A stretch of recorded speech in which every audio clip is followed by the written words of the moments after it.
Hello and welcome to the Full Force Weekly, proudly brought to you by Battle Action Force, the Treasury Editions. I am your host, Christopher McLeod AKA Diagnostic 80. In this episode, I bring you all the news from the past week in the world of G.I. Joe. So what is it, me? It's the Full Force Weekly is what it frickin' is. Me from previously.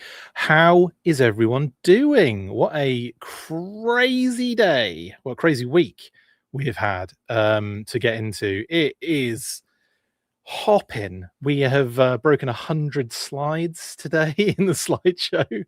So much to get into. We've had official reveals from the Playmates G.I. Joe Turtles crossover, official reveals like every 40 seconds from Super 7, which is just insanity, by the way. I'm not going to be looking at all of them, but there's some that stand out, obviously, for us as G.I. Joe kind of and related brand sort of releases and reveals and what have you, as well as like our own classified stuff to talk. I mean, there's so much to get into. It's going to take this is going to be a bumper episode, and I thought, you know what, let's do a weekly before tomorrow at least, because obviously I'll be doing the whole New York Toy Fair thing on Saturday. So therefore, why don't I just do a weekly then at the day before, and everyone can enjoy themselves and so on and so forth. Anyway, let's get into it. We've got tons to start with, and we're going to start as we usually do, because the week's always usually full of some sort of comics news, with the comics news.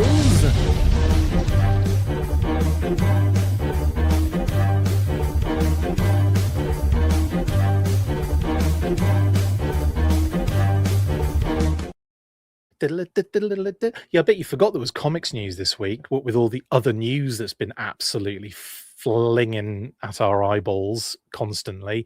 Anyway, new comic book day. We've got some Transformers stuff to talk about. We've also got Energon Universe, Crystal Ball showing up, making his first appearance in not just one issue, but like 3.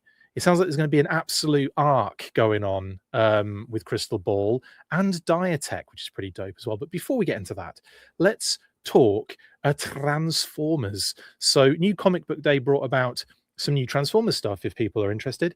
There's the UK Compendium 1, which is out as of February the 11th, available in comic shops. So if you do fancy checking out the UK's Marvel run of the OG Transformers comic, do it. It's phenomenal. But yeah, I'm gonna definitely be dipping into these compendiums, not the Kickstarter ones they did, but like the kind of retail compendiums. The Kickstarters they did for both Joe and Transformers, as much as they were probably the most beautiful things I've ever seen, I was like, you know, I can't really get into that right now. It's too expensive, but also phenomenal, and lots of people obviously have them. But the UK Compendium 1 is out now, with more to follow, of course. But that was pretty cool. Anyway, and then of course Transformers issue 29 was out as well, which was effectively just a Autobots versus Decepticons battle constantly through the entire issue, which was absolutely insane. But also it's that some of those issues are quite, I quite like those issues where, you know, you've got that sort of slow and steady build up. Although I say that, but the Energon Universe or Skybound don't really know how to do slow and steady. They get the balance right, don't get me wrong, but it's like I've never really been bored reading an issue of any of the Energon Universe comics. And that could just be me. It could just be that it's resonating with me in some way and not with others, but I just absolutely phenomenal. And yeah, 29 did not disappoint. However, no G.I. Joe mask or anything like that kind of crossover in this one. It was all focused really on Megatron and Optimus Prime, and of course the Autobot Decepticon kind of battle throughout the entire issue. That said, there was another reveal today. So coming away from New Comic Book Day for a second, we will be returning to New Comic Book Day, aka Wednesday of this week. But before we do that, just announced today, Transformers the movie in comic form. Love it. So the epic story that redefined pop culture and shook parents and kids to their core has never looked better.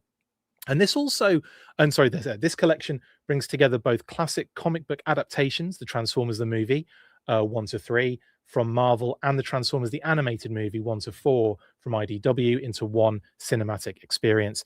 This is also sort of coming about at the same time as Hasbro are doing their whole like apology for 86 situation, which I thought was quite funny. So over Toy Fair, it's like, you know, they're apologizing for killing Optimus Prime off, basically. Some fun, nice, like, you know, little kind of videos knocking around at the moment in relation to that sort of kind of marketing push. So obviously more of that will come over Toy Fair as well. Hope they burn in hell for killing Optimus, those B words, says Bias. Scott says, oh, beep, what do we do now? Indeed. So you're, yeah, reciting word for word the movie. I still genuinely can't believe they got away with that. And not even got away with it, but just like, you know, that was an acceptable thing to do in a kids movie, because oh, you're allowed one of these to pass it's like, how about none? But it's still, it makes for like a fun sort of bit of history, doesn't it, that, you know, Spike, wasn't it, that shouted the S word. Amazing stuff. Anyway, um he was only dead for a while, says Chris G. That's true. They're apologizing for the trauma that they caused children, though, I think. In any case, that is happening. And obviously, it has two covers, one by Sean Murphy and one by Don Figueroa and Josh Burcham. Again, that Don Figueroa one, I feel like I've seen it before. Like, is that something that's been done before? Has Don done that before? Because it's a beauty, it's a classic, but I just feel like it was on like a, I feel like it's either on a cover or on a DVD or something, or was a poster, but it's pretty dope. Anyway, lovely covers for this kind of this collection. I like it a lot, and I may even dip into that as well. Anyway, Optimus was Gen X old yeller. You can't convince me otherwise. A lot of kids became men and women that day. That's true, W. I was a fan of Prime passing away. We need to move forward in life, says Benny. A little bit of reality there for everybody in the chat. Thank you, Benny. Aaron, I will disagree with you on the turtle crossover. We will get to that in a second. But if you feel that way, you feel that way. Like, you know, I'm not here to change your mind. That's how you feel about it, and that's totally cool. But I certainly have a different opinion on it. I feel like it's kind of effortlessly pretty cool. But we'll get to that in a second anyway. Figure Six Pack says, Chris, what if they did the director's cut of G.I. Joe the movie in comic form? I'd be all over it, including that little the kind of parts that were cut out, like Duke's funeral and well, his actual death scene as well, and therefore his funeral. That would be really cool. Braun dying was worse than Prime, says Tim. Good point. W says, DJ, pour one out with me. Remember Autobot City 2006? Indeed. I cheered. I'm Team Decepticon, says Chris G. So you must have been upset for all the Decepticon mercs then as well, right? I don't agree. Aaron, I don't agree about the dial tone thing, but we'll get to that shortly. We're talking about Transformers first, then we'll do the G.I. Joe comics. We'll get to that, trust me. And then we can, you know, you can jump back in and we can have a conversation about the TMNT stuff. I know it's not everyone's cup of tea, of course. Now, as well as that, we had New Comic Book Day for G.I. Joe as well, issue 325, which of course coincided with Larry Hama's signing at Midtown Comics, which went down an absolute storm, by the way. That was amazing. Now, it was all new to me as well as Midtown Comics, it would appear. No, the Whatnot app was actually really smooth. And, you know, you kind of log into it, you set up like your own little account and everything. And it just made it very, very smooth and easy to not only like, you know, see people getting stuff signed, see Larry, have that guy kind of answering questions in the background. That was really cool as well. And also thank you to everyone who shouted out the full force. That was really lovely. I wasn't expecting that. But you kept, you know, like people kept kind of commenting on it, and it even had the guy in the guy that was running the show. He was even like talking about it as well, which I thought was quite funny. But anyway, that was really nice of you. Thank you very much.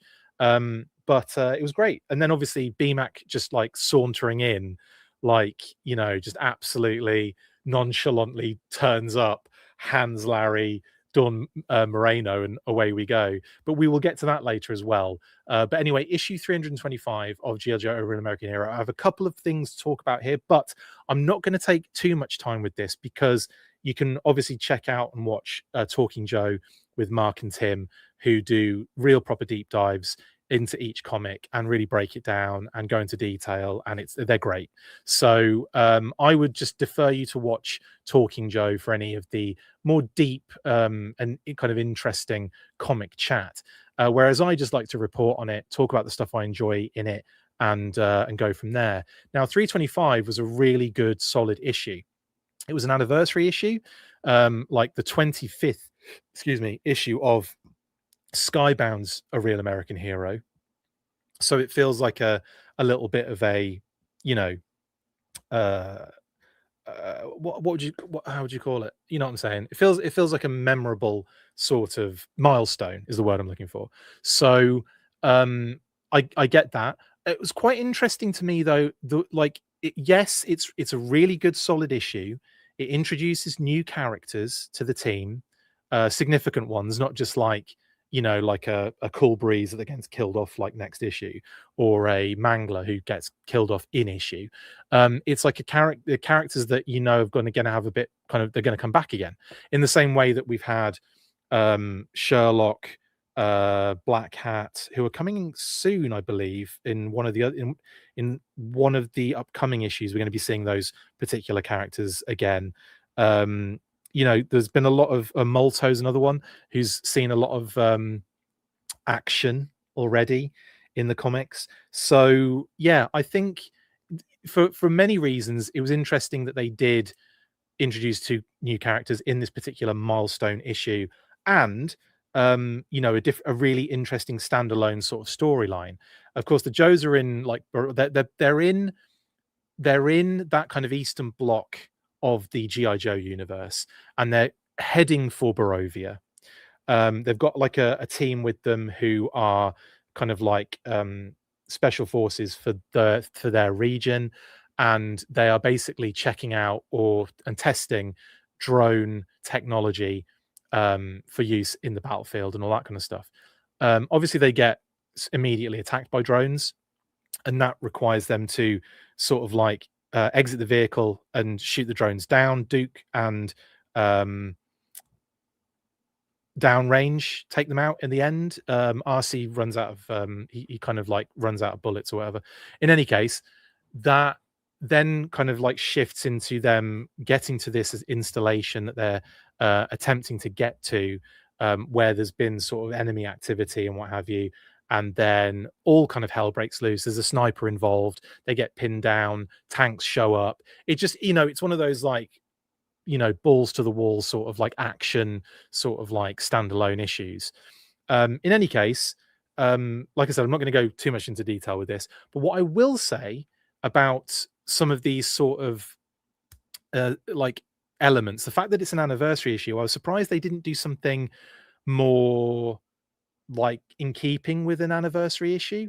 And it doesn't like, it feels like it doesn't like, if this had just been a standalone issue and hadn't had the kind of milestone attached, not that it's a major milestone, which is another point to make here for, well, they probably didn't do anything too crazy because it's not like a, you know, 350 would probably be more of a major milestone.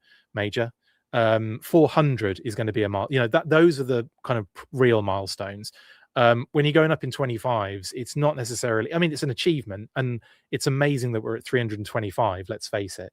But yeah, so anyway, so my thought process was that it didn't feel like an anniversary issue, but it does have certain aspects included that sort of make it an anniversary issue, with RC and Downrange's introductions, and other characters as well are introduced in this, with names I cannot pronounce off the top of my head because I haven't got them in front of me to even attempt.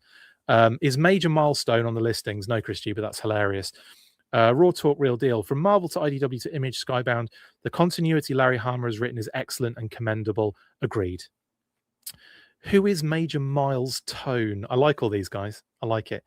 There are lots of different ones here. Got who's Major Milestone, who's Major Miles Tone, who's Major Miles Stone. lots of these, and I appreciate them all. Um, yes. Anyway, RC Magnus is in G.I. Joe, question mark, asks W. She's in the Energon universe. I'm not sure if she's in G.I. Joe yet, though. RC should meet RC. Yeah, that's true. RC being radio controlled and the literal letters R and C. But RC, ARCEE, is technically in the universe, just not a real American hero universe. So it's like they've got two RCs going on at the moment. Yeah. Anyway, there you go. Does this mean the crossover Transformers are coming back? Not in a real American hero, W. I doubt. I doubt. We've already got the crossover with Energon Universe, so I don't think it's going to be happening in a real American hero. Anyway, yeah, solid issue. Really enjoyed it. New characters. Life is good. And of course, Larry signed some of these, and I managed to pick one up on Whatnot during his stream, which was great. Anyway, we'll come back to Larry later. Now, this was not just announced. This was announced this week. And will be on sale in May, and that is G.I. Joe issue 22. They've also revealed covers and a bit of synopsis for 23 and 24, and it looks like it's going to be a little miniature arc where Crystal Ball makes his first appearance. So this will obviously Joshua Williamson still writing the ongoing, of course. He's fantastic. Andrea Milana will be the artist for the interiors, with colors by Lee Luffridge and Russ Wooten on letters. After the stunning conclusion to Dreadnought War, the Joes and Cobra are in a race to find Energon across the world, but the man known as Crystal Ball has horrifying plans for them all. I like how that rhymes. Did Roadblock write this? We've got a Tom Riley cover as well, or cover A for issue 22 here, which is very nice. And again, highlighting Crystal Ball, not only Crystal Ball, but his dire technology. So I think this will probably be the first. Yes, to answer that question, Figure Six Pack. Yes, there are, because we'll be looking at them in a second. But this will be the first time, I believe, that the classified narrative, not like the designs, but the narrative has been utilized from and shared between toy and comic. So either it was something that was sort of being, developed around the same time, so they, like, the people that were creating the comics knew, obviously the team at Hasbro knew because they were making it. So this might be the first time that we've had that sort of marriage of narratives.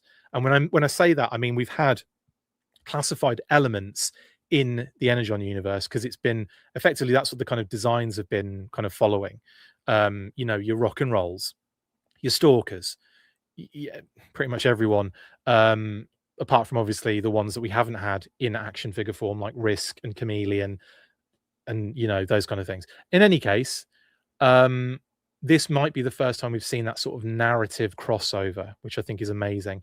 You could argue as well, like Road Pig was the first sort of, although it's not really narrative, is it? I mean, you can't really call accessories that's more design than anything else. But like, it is literally taken from the classified series, and I'm really excited to see what they do with the Diatech in this particular instance, this kind of like 3-issue arc. Anyway, that's the cover A by Tom Riley. There are also multiple covers for issue 22, as there are for 23. Only the one for 24 at the moment, but that's probably because you're talking about quite a way in advance. Now, these covers are pretty cool. We've got obviously the Tom Riley cover A. I'm going to zoom in on my phone to look at these because it's like ridiculous trying to look at them on the screen. Plus, I end up like leaning in, and it just looks really ridiculous. So I know when I'm being an idiot, and I will do it this way. Then we have cover B, which is the Baroness on there, with Ghost Vipers, and of course the Cobra heads and Wolf heads that come with the Diatech Ghost Vipers as well behind her. You might not be able to make that out on the image because it is quite far away. How far away are they? But you've got the Baroness obviously as a Joe still in the foreground, and of course the Ghost Vipers sort of like apparitions in the background. That is Joshua Cassara and Romulo Fajardo Jr. For cover B, which again it's a really nice cover, by the way. It's a Baroness cover, but not in the sort of classic Baroness covers that you end up having. We also have cover C by Ben Oliver, which is a close-up of Risk, and I'm getting all sorts of human beings when I look at Risk's face in this one. Now, Ben Oliver's been doing these really nice kind of like, passport photo, me in this little box sort of, kind of chest, top of the shoulders, head sort of scenarios. And they've been really, really, really beautiful, some of them. And this one's no exception. It's a phenomenal image drawing of Risk. And he looks a lot younger, I would say, in this particular cover. I'm getting all sorts of people, and I'm getting David Beckham. Did anyone else get David Beckham from this, or is it just me? I'm getting serious Beckham vibes from this particular face. But I like it. I like him. I think it's a really nice one. Charlie Sheen says Raw Talk. I like that. That's a good shout. That is a good shout. I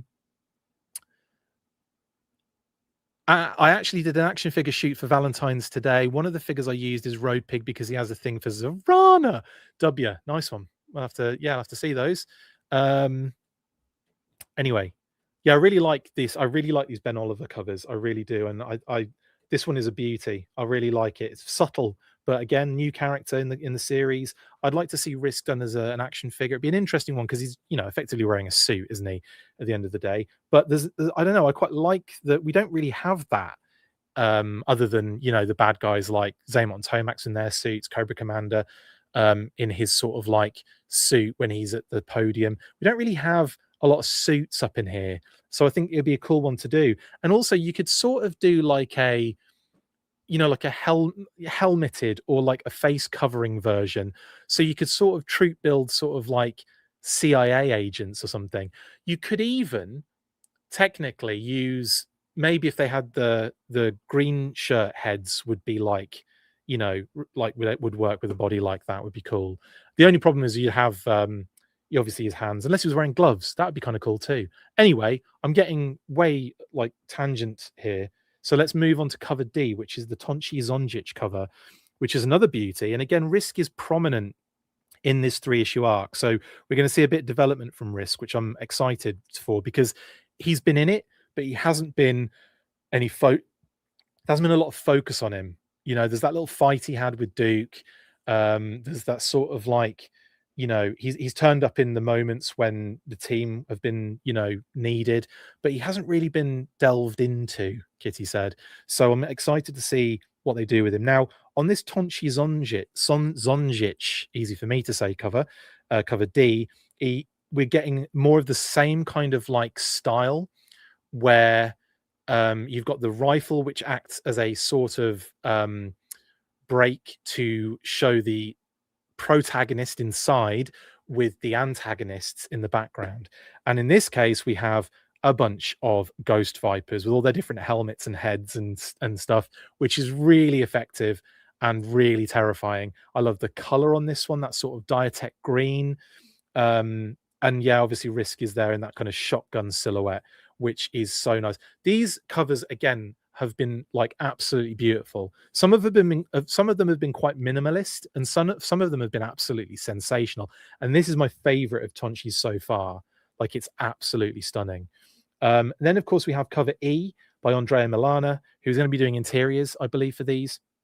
And this is what I call the Ghostbusters cover, because that's what it looks like to me. It looks like Slimer's behind Winston here, when in actual fact it's Stalker walking the halls of this house with this giant, scary, like creature, Diatech creature, like above him in like the the top of the stairs sort of thing. Again, very interesting cover. I'm excited to see what actually it relates to in the comic. And yeah, phenomenal stuff. That's out in May. We also had issue 23 revealed as well. As in what's happening. This is going to be the arc, and it continues to say the secret origin of G.I. Joe's most unpredictable member is revealed. I'm guessing Risk. He's on the cover of this one as well for Tom Riley, cover A. And what will happen when Destro and Baroness meet again? Hint, hint. I wonder if there's going to be some sort of thread here where maybe the Baroness ends up switching sides, or not switching sides at this moment, but maybe the seeds are going to be sown for that sort of defection. Another beautiful cover here, by the way, by Tom Riley, who is just excellent. And this is another Ghostbusters vibe where they're being attacked by a giant werewolf and a giant cobra. It's Mercer and Risk, basically. So Cobra and GI Joe are probably going to have to like come together. And I say that because obviously the next issue does hint at alliances being made, but how long will they last, etc., etc. And then, of course, the covers for 23, we have, like I said, Tom Riley. We have cover B, which is Joshua Cassara and Romulo Fajardo Jr. again. And this time it's Risk just unleashing with his machine guns, his submachine guns, his Uzis. That would be a cool figure, actually, wouldn't it? Like with the secondary gear, the kind of shirt underneath, maybe the tie, but kind of like a little bit undone. Undone. And then, of course, the kind of like the slacks.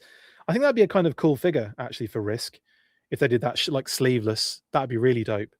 But I sort of want his suited version, like fully suited. But yeah, anyway, that's pretty cool. And then cover C, Ben Oliver does the Baroness, Kitty said, in her G.I. Joe uniform. Very, very, very nice image of the Baroness here. And again, I'm getting very familiar face vibes here, but I can't put my finger on it, Kitty said. Someone did come to my mind the other day when I was looking at that, and I've just completely blanked. Jamie Lynn says, Chris, are you thinking the Baroness and Mercer may switch alliances soon? At this stage, Jamie Lynn, I think they might just be trolling us.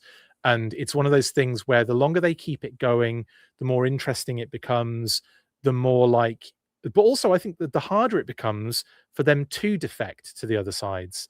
I feel like some things would have to happen in order for Mercer to be on the Joe team, because he has like been, heading up the Vipers doing all sorts of terrible things. So I mean, he's got a lot of blood on his hands. Baroness, not so much. Like going to the bad guys is a lot easier in this sense than defecting to the good from the bad, because like I said, you've got a lot of redemption. You've got to make up for a lot coming from the bad guys to the good. What they did in the Sunbow sort of aspect, or like the action figure file card sort of universe for Mercer, was they had him defect before he'd even really become a full-on, like it was before he'd done anything bad. He was just training, wasn't he, effectively? Didn't like what was being, sort of like spouted and defected to the Joes. And he's not perfect by any means, but, well, that pun intended, but that's what the Sarge expects him to be eventually. In any case, I don't know is the answer, but I'm really excited to see how it pans out. Anyway, another lovely, beautiful cover from Ben Oliver. Just absolutely nails those sort of like just the face on kind of shots. And then Tonchi Zonjic has done it again with another banger and really kind of like incorporated some interesting elements here. Now, of course, you've got Stalker, you've got the machine gun sort of like, silhouetting him, but then you've got this kind of camouflage which runs across both images and changes in its like color as it goes through the silhouette of the machine gun. But like really, really cool. And I can't tell if it's actually showing something, if the camouflage is like a character in the background, like a Ghost Viper head or something. I can't work that out yet. If you guys know, feel free to mention what you see in the background there. But I think there may be like an attempt to maybe do a face there. I don't know, but it's really cool and I like it. And I love the Stalker and the camo kind of like connectivity there. Very nice indeed. And then Andrea Milana does another Ghostbusters sort of classic cover here, where Baroness is in like a church, a cemetery, and the ghost, the Diatech ghosts are bursting out of the ground like zombie hands, which is amazing. There's a lot to enjoy with these covers, a lot of good stuff going on. And then, of course, 24, which, as we continue, what is Crystal Ball's secret plan? Risk puts it all on the line with an unexpected ally. There you go. So it's obviously him and Mercer. But can anyone be trusted? No. And again, phenomenal cover by Tom Riley, where you've got Risk trying to attack crystal ball. He's got that spotlight around him, like the kind of green spotlight, and Risk is being held back by the Diatech nightmare fuel that is some sort of giant spider and a bunch of like Cthulhu freaking tentacles. It is lovely. What an amazing cover that! I love it. Love it. I love all the covers that we've seen genuinely with these issues. And yeah, that's pretty much it. And like I said, it's just that final that's just that cover they have revealed for issue 24. It's a little bit, a bit soon, isn't it? So to be having too many covers revealed for this one. So yeah, very cool. Scott says that's what would make Mercer interesting. Yes, indeed, that kind of redemption of him having to like make up for all that blood on his hands. How would it be justified? He might have to go in the slammer for a while first, and I'm not talking about the Sarge pun. Wasn't intended, but for some reason I chose the word slammer, and it just rolled off the tongue. I wonder if Sarge will end up in EU, says Chris G. That would be really cool. Talking Joe, Mark, hello. Ben Oliver as Katy Perry, maybe. Oh, for Baroness. It wasn't Katy Perry that I was seeing, but I feel that maneuver. I do wonder if we'll get a Joe Baroness for Classified, says G.I. Joe Carl. Mate, I would love that. What I mean, it's nothing like do it. We have so many figures all the time. Like it's I do laugh at the wasted spot crowd. We've got like close to we're closing in on numbered 200. We're beyond 200 in general in figures in general. But yeah, it's crazy to think that we could have figures like Baroness in a Joe uniform, and it wouldn't even touch the sides. Kitty said. Mark says, my out there speculation, Crystal Ball as a member of Night Force. Nice. So you're thinking in sort of like what Zartan is doing as General Hawk. You think he may have incorporated Crystal Ball into into this mix here to mess things up. I like that though. That's a really cool idea. G.I. Joe Carl says Crystal Ball as Nightclub Force with Disco Ball. Now we're talking. Harking back to some old school Nightclub Force stuff, and you've just given me inspiration for something else. So thank you very much, G.I. Joe Carl 5. I hope Diatech makes it into the new animated series. Oh, I just hope we get some animated series news at some point. Like someone's picked it up for officially, and it's in development and it's happening. And I can't wait. Diatech seems reminiscent of Bio Viper Tech in Renegades. Agreed, G.I. Joe Carl. And I think that's a very good point as well. Similar color vibes, similar vibes in general. Yeah.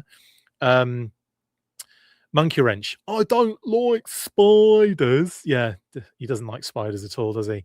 If Mercer does defect, I actually like seeing him as a Cobra as opposed to introducing him as a former Cobra right off the bat. It gives him much more depth. And I agree. Selena Gomez isn't a bad shout, Chris G, for the Baroness cover. I don't think it was her, but again, it's probably an amalgamation. It probably is like your Katy Perry's, your Selena Gomez's, anyone with like long dark hair, just there as the Baroness. Chameleon, fingers crossed, says Scott. Yes, Chameleon in the Classified series would be phenomenal. I want the comic figures as O-rings. I think that's a possibility too, Luigi. I think Super 7 probably would do that too. Anyway, is that all the comic news? Hopefully, I say, because there's so much to cover. It just takes so long. And I'd be on here for hours and hours and hours, but I have other things I need to be doing as well in life. You're all there going like, no, you don't. Right then, let's move on to the next news item coming out of the comics and into, standard graphics. Let's do it.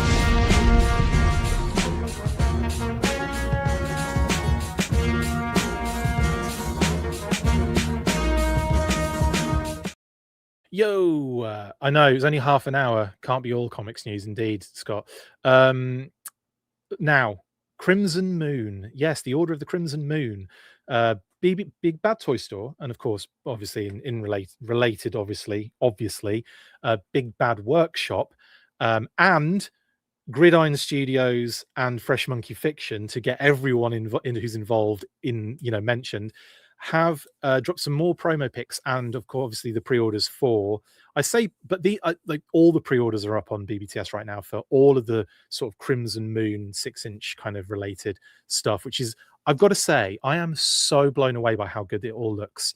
I'm talking about it now because I'm a big fan of these, genuinely a massive fan of these figures. I think they're gorgeous.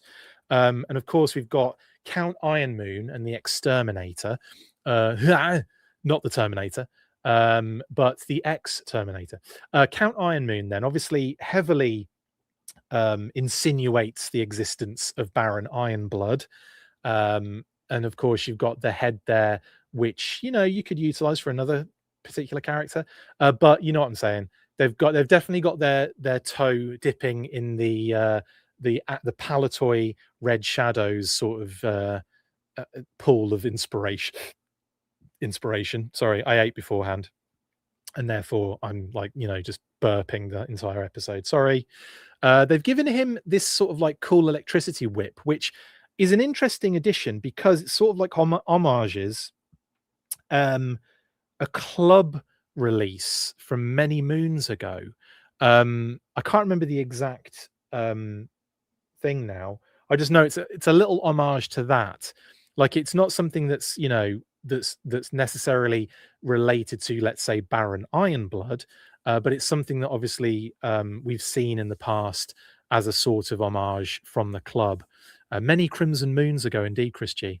Again, really cool. And then the Exterminator, which is like this sort of trooper that's obviously had some enhancements, werewolf related, and they've become a werewolf, and it's really cool. I've got to admit, I love the promo images as well. I think these are lovely. I'm also, we talked about it a while back, but I haven't mentioned it since. But I really like that sort of adventure team homage they're doing as well, with that kind of single figure they're doing with the massive snake. Kitty said, that's really cool too. Agent Omega or something like that. Yeah, that's fun. I like that too. So I'm down for all these sort of like cheeky homages from BBTS, BBWS, etc., etc., etc. And more there. I hope they do really well with these. And there's definitely a few in that they're all up for pre-order now on the BBTS website. You can type in Crimson Moon actually in the search, and it just, all of them are up there. It's amazing. But yeah, very, very cool stuff. And I'm here for this. And of course 6-inch figures as well, so they'll pair really well with your classified. Now the standout actually for me, obviously Count Iron Moon is really cool. Major Noir is dope as well, and obviously has a very strong connectivity once again to Black Major. But also you take this head and you put it on the old Iron Moon, the head that's on Count Baron Iron Weasel, and you put it on Major Chicken Face over here. I'm running out. I just forget all the names immediately. And then you can kind of like kit bash within about 3 figures the perfect characters from your Palatoy sort of era. And then we have Wolfsbane, which I don't think it has no right being this dope. And what a really cool way of doing a kind of Red Jackal sort of scenario as well. Like, oh, I love it. I love Wet Wolfsbane so much. And he's got a bit of a Deadpool head, hasn't he? The containment mask on the Legionnaire, Scott, indeed. Obviously, that's why I said 3 figures. So if you had Major Noir, Count Iron Moon, and the Legionnaire, you can literally create Baron Ironblood, basically, and Black Major, and have probably leftovers for whatever else you want to make. But really, really cool. There's all those figures are available on BBTS right now as well, so I would definitely get in on these. Wolfsbane, I love that Red Jackal vibe. I love it, like with the white logo on the red shirt. Even the fact that the jacket's got the kind of flattened down white exposed kind of like lapel sort of scenario. I love that, because the original Destro figure, on the actual classic figure, the collar isn't really that pronounced. It's not really that sticky outy. It's not as big as is bulbous, Kitty said, as every other depiction of Destro's collar. In cartoon, in other figures, in other media. he's always given a fat old collar. So the original figure that they ended up doing a Red Jackal figure with that Destro original figure is sort of like very close to what they've done here still. I like it. So I love the jacket. I think that's a lovely touch as well. And I don't know. I think these are great. I feel like there's almost like a compulsion of me to be like, well, I need these because they make all the sense in the world with your Skeletron stuff, with your classified stuff. It's just phenomenal. Like, obviously, there's the threat, the ever loving threat that Hasbro will eventually get to some of these characters. But I don't think we're going to go as deep as, your Red Jackals and your Black Mages. Baron Ironblood, I could see them doing. A red kind of Shadow Trooper, I could see them doing. Obviously, having to change the names for multiple reasons.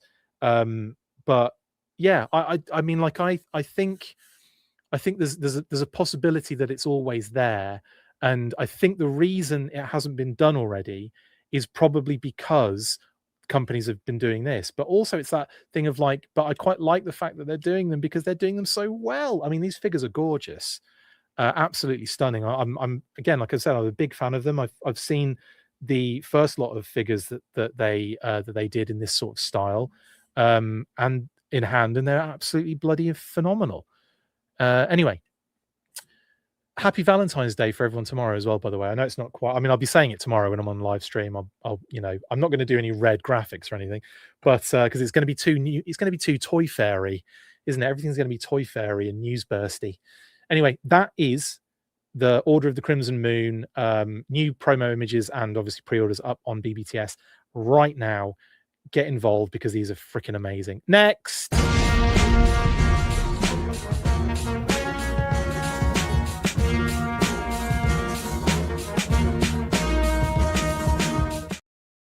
Hi. So I just took a drink there off camera, but got it all over my face because I'm a clumsy D-bag. Yes, and National Football League advertisement features classified figures. Yeah, popped up during the Super Bowl. Now, I had a fun Super Bowl party. I'm not a Patriots fan. Sorry, guys.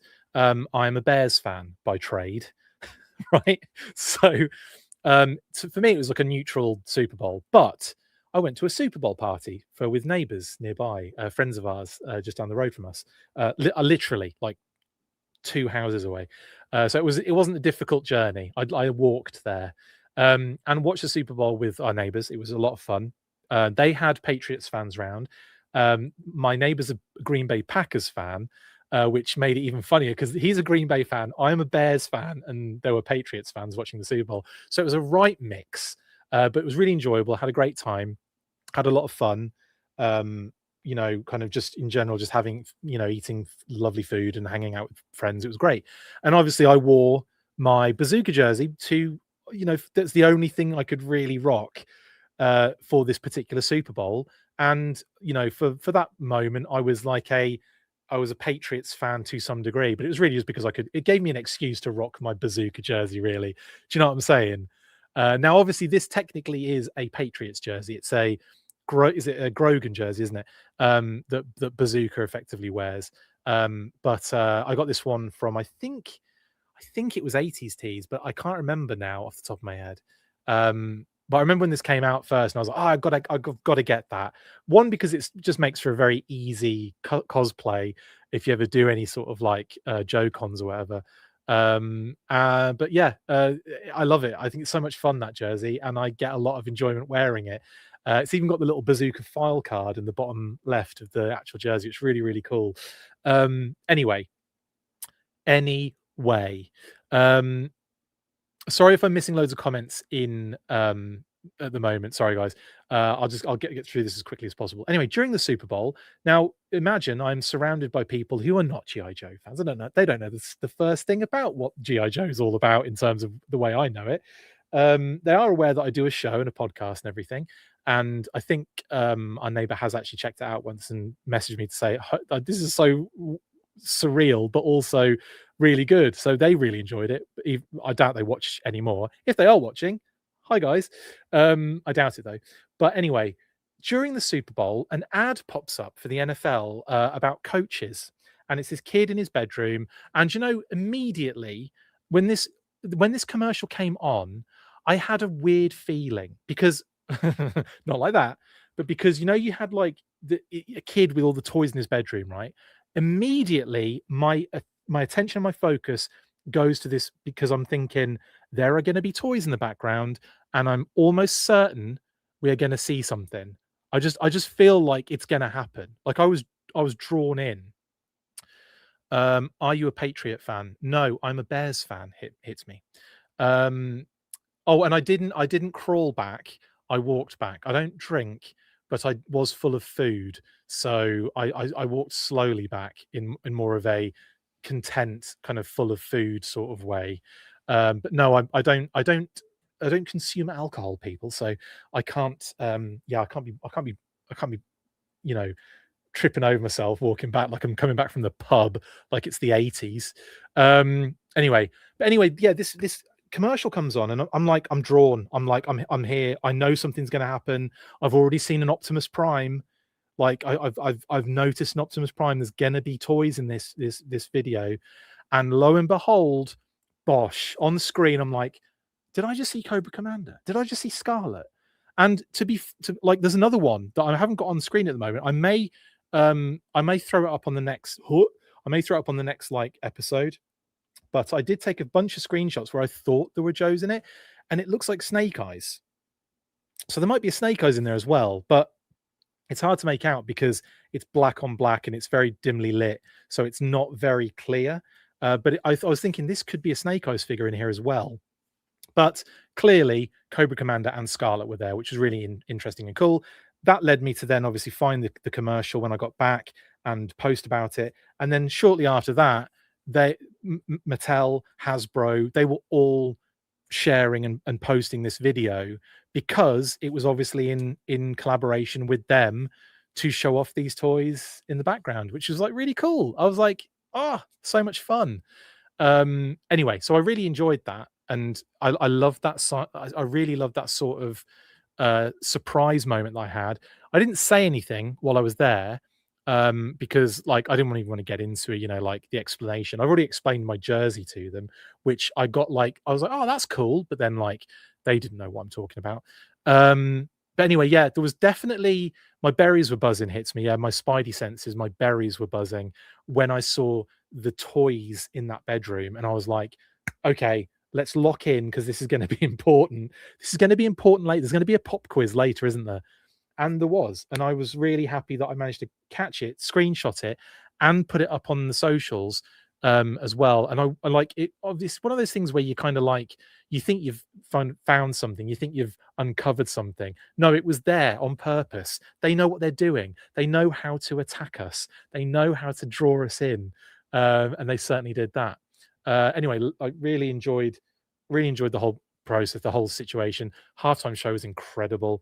Bad Bunny is like insane. Like I've been listening to those albums like non-stop as well. Anyway, by the by, fantastic stuff. And there you go. Cobra Commander and Scarlet show up in an NFL ad. Cool. Next, I can't remember what it is, but we'll get there.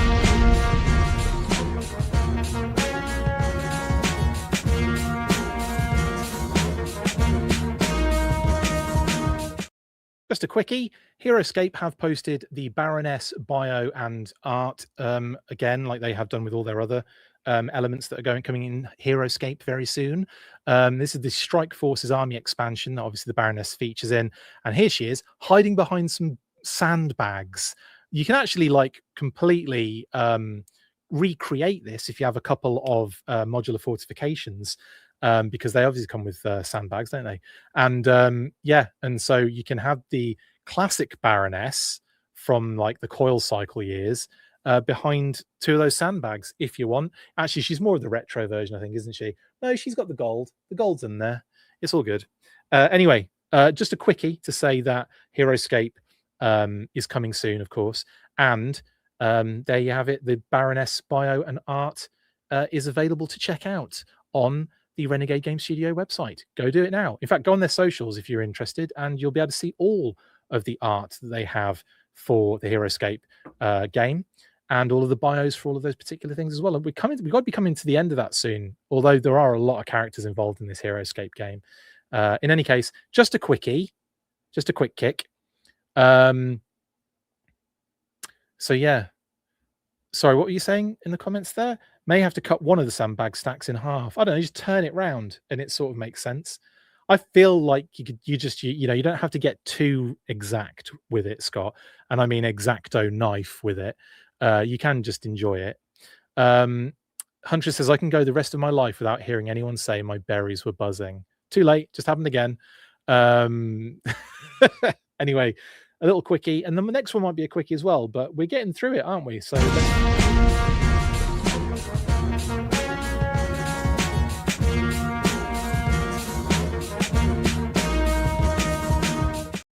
I'm only speeding through these little sections because they are just like little bits of reporting, so we don't have to go into major detail. With this one, we have to go into kernel detail, whatever that means. So anyway, yes, Hot Wheels H.I.S.S tank is starting to show up in stores now. This one was taken in there. I don't know any other information. I don't even know to credit for the image. My apologies on that one.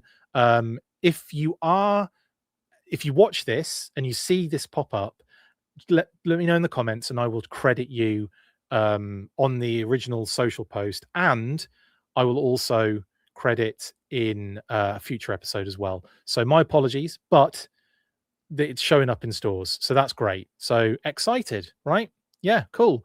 The Hot Wheels H.I.S.S tank, which we all know about. We've all done a lot of reporting on this already, discussed this in detail. I'm going to be keeping an eye out for this bad boy, and that is all to say about that. That's all it for that chapter. I can't remember what that was from. Simpsons, maybe. Right, on to the next one.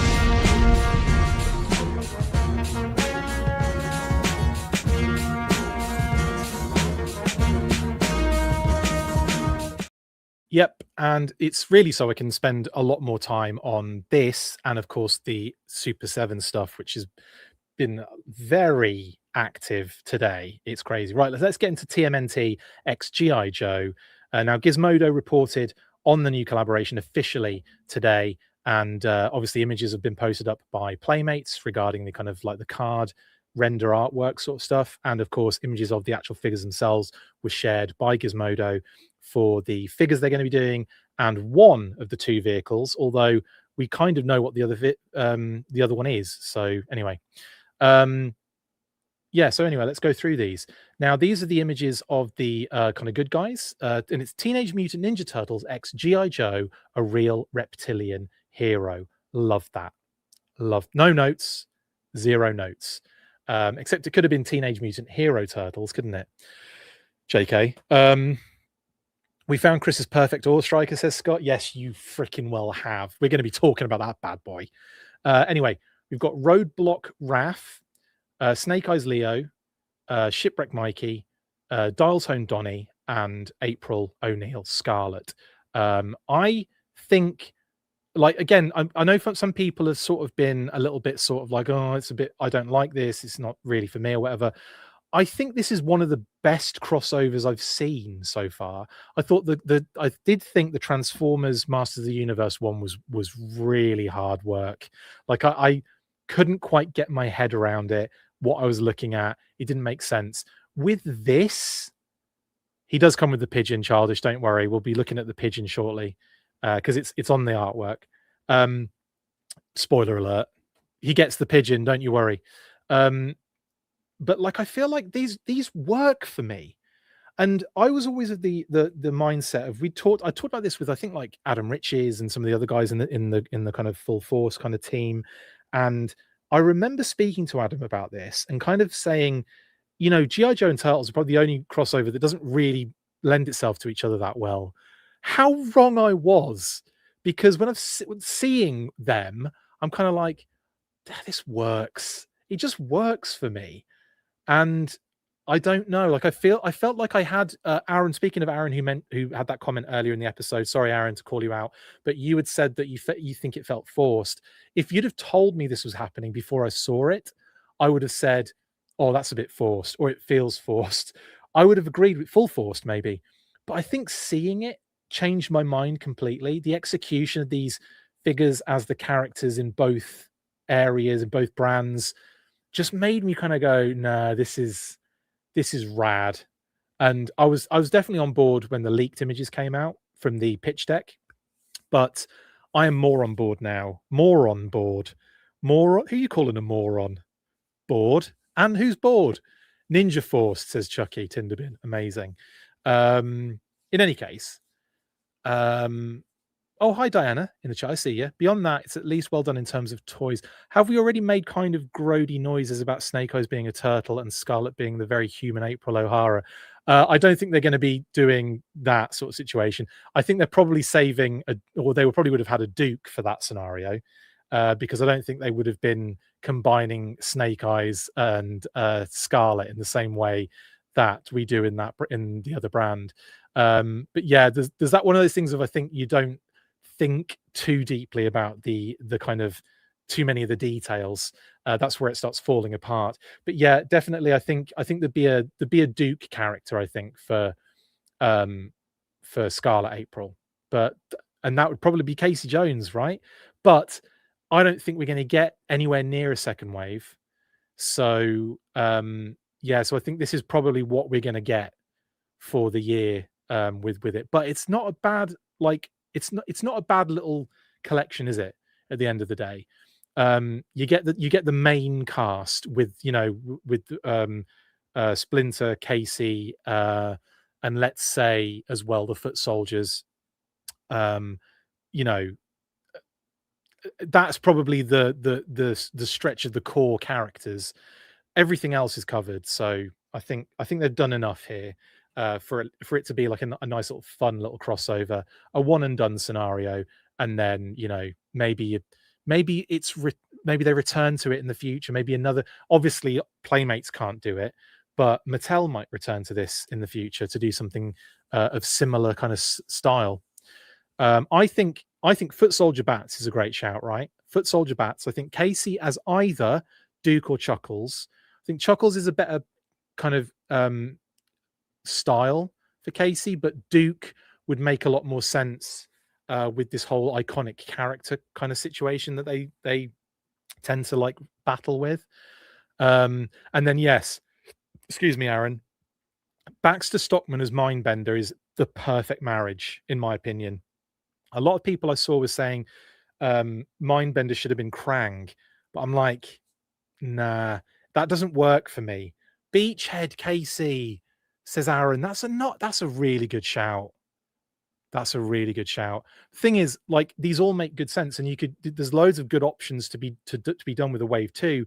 I just don't think it's going to happen. These are going to be out in later in the year in the summer, and then you're hoping that they've been developing a wave two and have it ready to go before the end of the year, before they run out of their license. But I just don't think realistically we're probably looking at that. Who knows though? I might be pleasantly surprised. Mondo Gecko as Chuckles makes a lot of sense, Rusty. I like that. I like that a lot. The Hawaiian shirt for sure. Or maybe even one of the like Genghis Frog or someone like that. Like the frogs could be. The problem is there's multiples of those. So Mondo Gecko makes more sense as a standalone character, whereas yeah, maybe like the frogs could be like oh well, they're obviously not the Dreadnoks because they're bad guys, and also technically we've got the Dreadnoks already.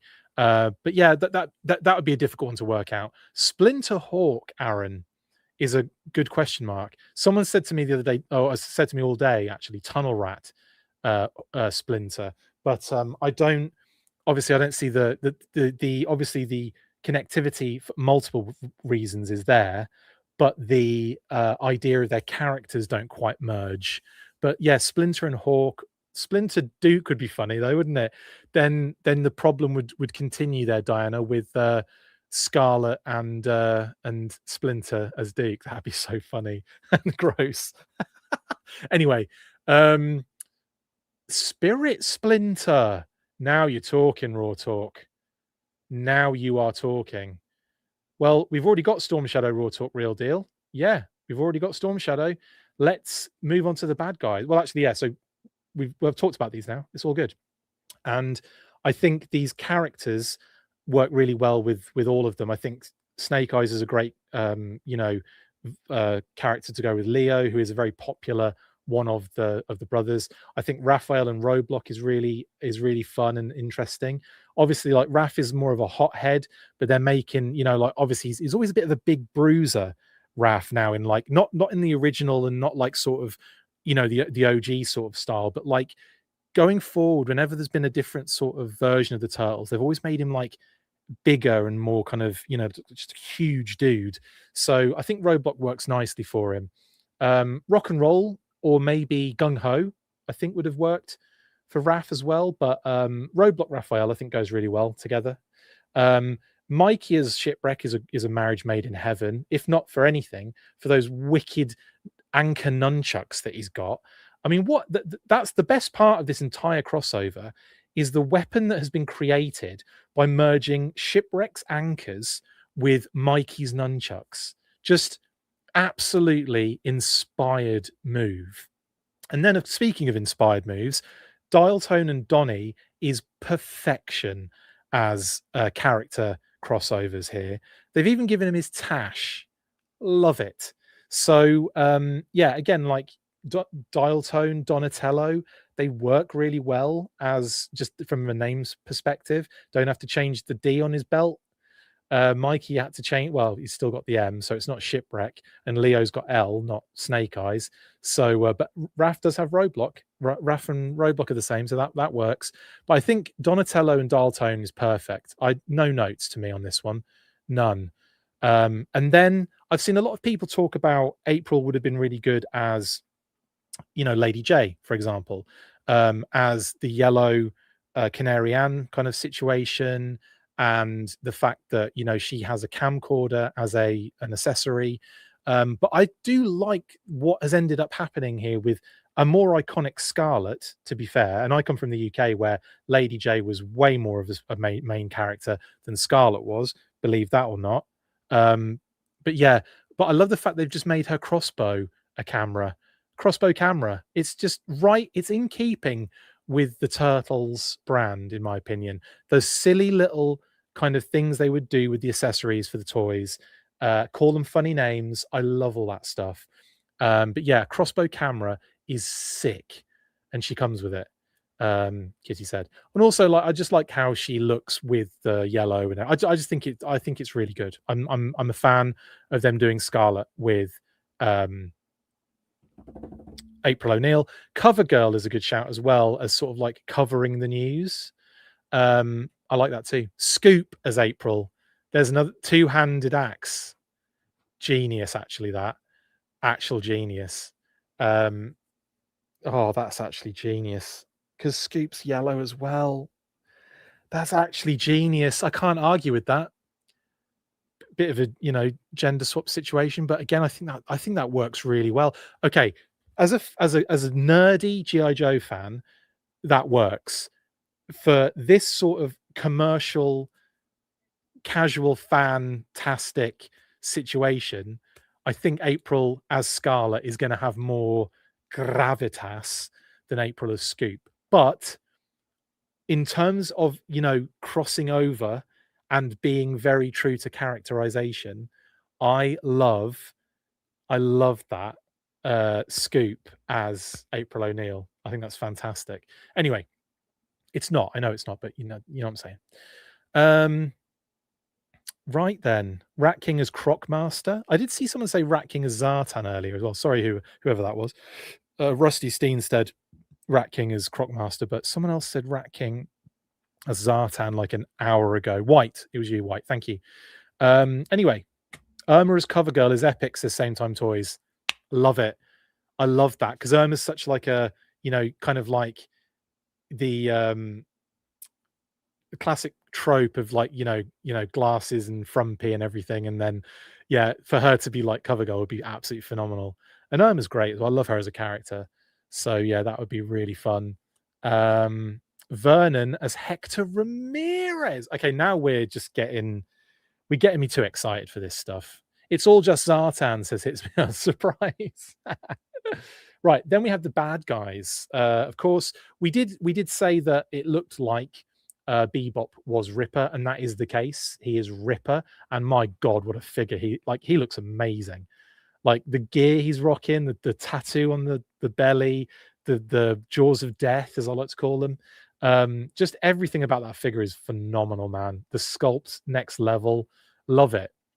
Then we got our first reveal of a character that we didn't know was coming based on the pitch deck leaks, and that is Slash as Storm Shadow. And hot damn, if that isn't a great freaking figure as well. Like, oh my, what a great shout. Love it. Absolutely love it. And again, this was one of those ones where someone had said this in the comments. Slash would, Slash a Storm Shadow, and I kind of like, I didn't brush it off, but I was kind of like, yeah, that's cool, but like I doubt they'd do that. Here we are. Oh, Leatherhead as Crocmaster's a great shout, W. Great shout. Like a Crocmaster with a human on a on a leash. That is so weird. With Crocmaster on a leash. Anyway, yeah, Slash looks just so good. I think that is one of my and again, it's like the new thing that I wasn't expecting and didn't know was coming. And you see that one and you're like, yeah, that's freaking great. That's awesome. I think Shredder as Cobra Commander is inspired, but also a sort of no-brainer at the same time. You got the helmet, you got the chrome dome, you've got the cape, and again, like he looks the part to me, and this is freaking awesome. Shredder as Cobra Commander, no notes, well done, well effing done. Continuing on my no notes agenda, because it's going to be across the board, I'm afraid, guys. Krang as Destro, sending me. The more I see it, the more I understand it, the more I love it, the more I want it. The axe hand as well. Oh, just freaking dope, man. Dope. No notes. Nothing to say, nothing to see. I love it. Someone did say it'd be funny if Krang had been the Baroness inside Destro. Kitty said, and that would have been fun. But how the hell do you put glasses on Krang and give it like long hair? Hilarious. Anyway, love it, and I think that Destro is phenomenal, and I'm into it in so many different ways. And then of course you have Buzzer as Rocksteady. Again, I think it works really well. No notes at all. Perfect. If ever there was a perfect lineup of stuff for my particular eyes to consume, it is what we're looking at on screen right now. Like never before have two worlds collided for me like this in a way that has made me like just, yeah, you got this. I have nothing to add here. That is all perfect. Speaking of freaking perfect, look at this. The Ore Shell Striker, which is awesome. Love it. Love it. What else are we expecting me to say? It's got the friggin' the classic kind of launcher style missile that you see on lots of them. The deco's amazing. The face on the front, like the teeth and the little eyes, make it very party wagon-esque.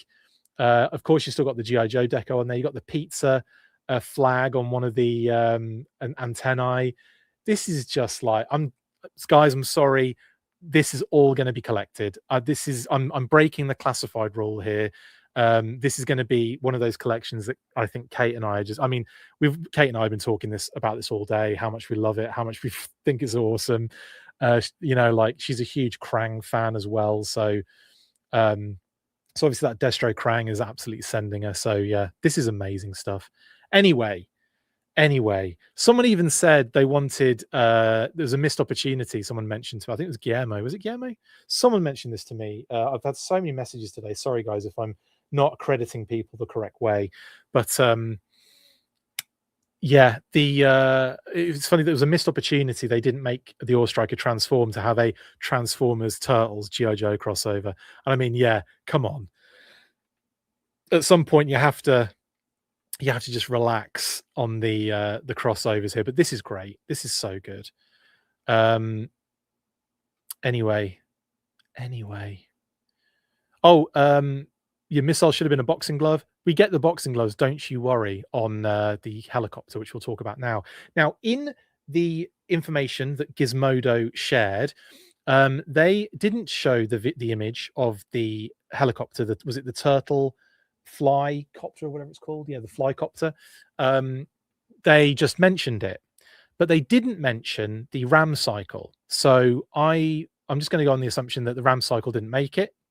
They're not doing that, or it might be one of those things that we can expect at the end of the year. Maybe they do squeeze another wave out. I mean, if these are really successful, which I don't know, I think there might be. I think there might be one of those. This might be one of those ones where this might do really well. I have really bad judgment on knowing what is going to be successful or not. But in this particular scenario, I think there's something here that I think will spark a lot of collectors to want these figures. Plus, you've got both Turtles and the Joe community sort of here. And obviously, there's going to be some people on both sides who are not necessarily up for the collabs, don't really care about the other brand in both directions.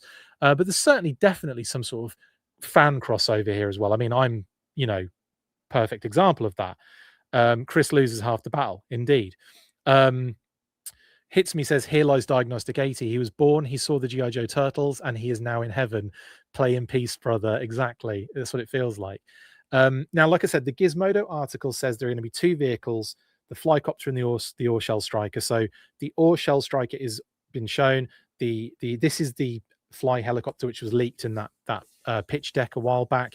I imagine we'll see this again soon, or we'll see this officially soon.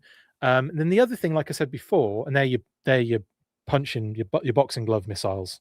So obviously you're not going to have it on both vehicles, but they've definitely got it on the air vehicle, which is good. Now, the ram cycle. This obviously is, it's a pitch deck. They're throwing ideas out there. Some things get cut with costs and what have you. Will this happen? I don't know. Likelihood, I think the likelihood is that we don't see this, and the likelihood is that we don't see any more other than what we've seen officially revealed, which is a shame, I will say. Or is it one of those things where you've kind of got like is it a blessing in disguise to not sort of like drag out a collaboration that might feel a bit forced when you're down to like your Mutagen Man as Bio Viper or something. I don't know. That would be really freaking cool. As that just came to me, whatever. But if you're getting all the way down to like your wing nuts and your screw loose as Nemesis Immortal or whatever, again, I think I've nailed another one. Although I think I do vaguely recall someone talking about that as an option ages ago. Cesspool as Mutagen Man makes a lot of sense. Raw talk. Yes, I like that.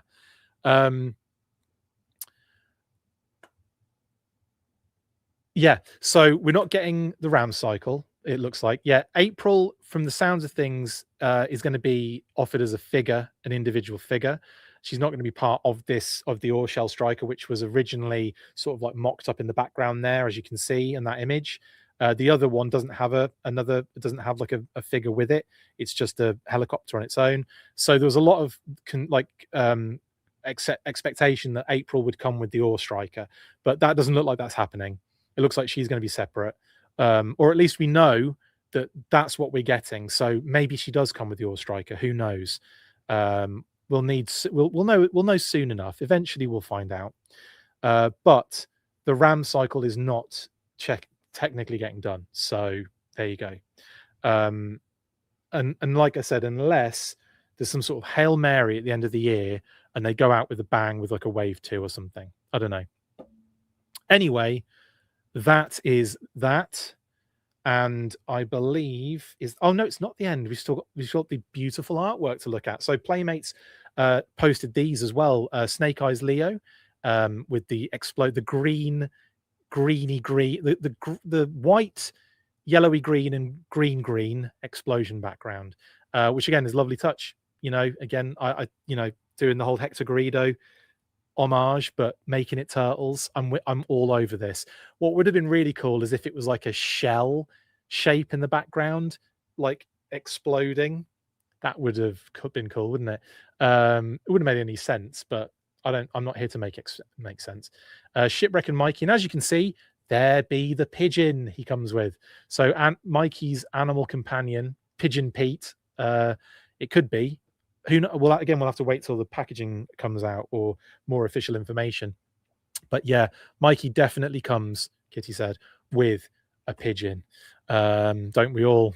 And then, of course, we've got, and again, all homaging their G.I. Joe counterparts card art poses.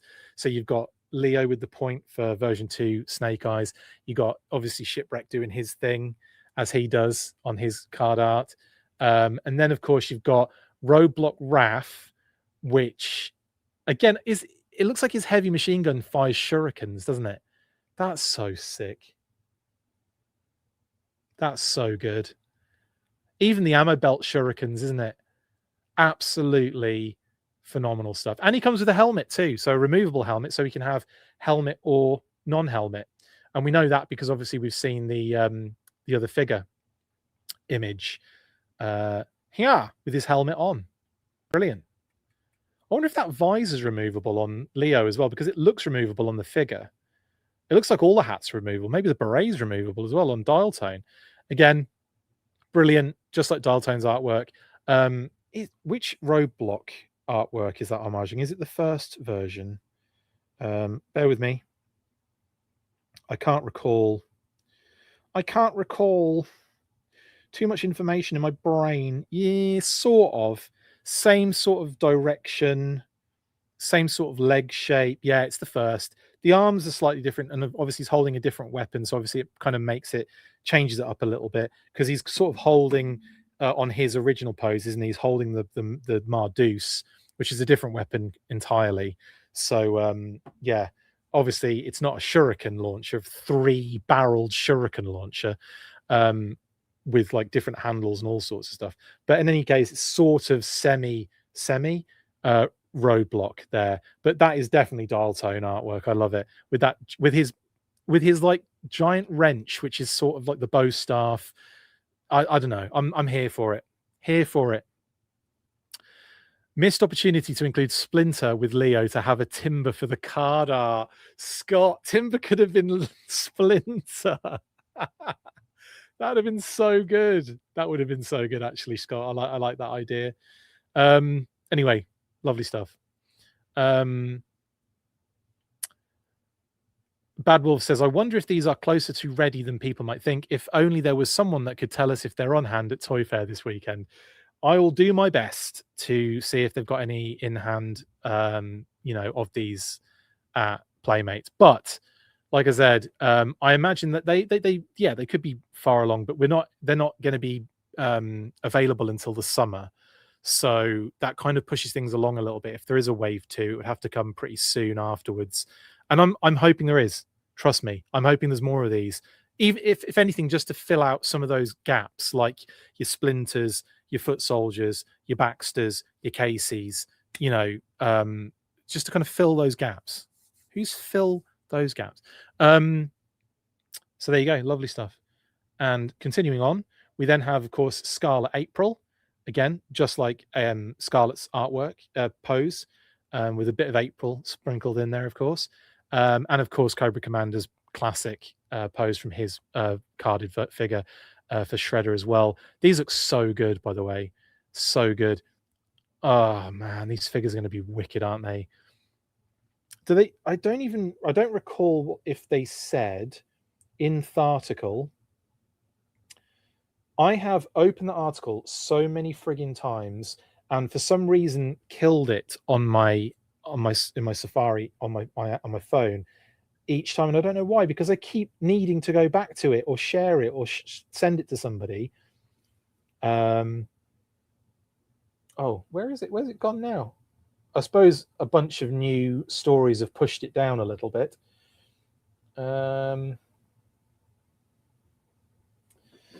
Sorry, I just want to double check on what they say specifically in regards to. Yeah, I'm not finding it that way, am I? Not anymore. That's the worst website ever. Bear with me 2 seconds. And bear with me. This is always the case. Whenever I'm looking for something on here, everything goes at the speed, half the speed of smell, and I can't like actually find anything. Finally, got it. Does it say anything? Get off about scale. I don't think it does it? Oh yeah, 4.5 to 5.25 inches. There you go. An array of 4.5 to 5.25.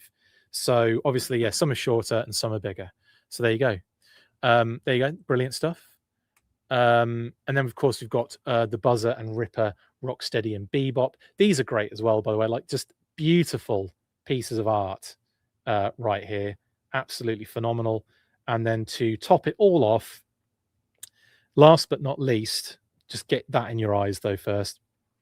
Krang as Destro and Slash as Storm Shadow. Again, classic poses. Were they in classic poses? Yeah. So, well, it's hard to do it again with Ripper because of the fact that he has the same thing, but like he's holding it differently. So at least he's holding the weapon at least. But yeah, I can see that they've struggled to try and get Buzzer and Ripper in their sort of OG old school, what do you call it? Hunter says, "Dear God, he uses Safari Apple pleb." Thanks. Very nice of you to say. Like millions of people, but yeah, it's cool. Yeah, but this is always the way. Whenever I'm trying to find friggin' anything on that, it's always like, yeah, forget about it. Might as well just go on the Facebook app and look at what I posted earlier. Anyway, that's Bizzer and Rupper. I've just changed their names. Amazing. And of course, yeah, Destro and Storm Shadow as Krang, or Destro as Krang and Storm Shadow as Slash, or vice versa. Yeah, Krang as Destro and Slash as Storm Shadow. Technically, there's more Turtle character than there is Joe character. Let's face it; it's more the costumes they're wearing, isn't it? But again, it looks like he comes with a load of gear as well. Slash, the swords, the quiver backpack with the sheaths for the swords and the bow, and he looks dope. Oh, amazing stuff. And the fact that he's slashed with the reverse S and everything, he's Storm. Oh, there's so much works with that. Storm Slasho. Brilliant. Brilliant. Okay, done. I think we're done now, aren't we? Yeah, we're moving on. We're moving on to Super 7, which is also going to take an absolute age to talk about. But let's have a message from our sponsor before we do that.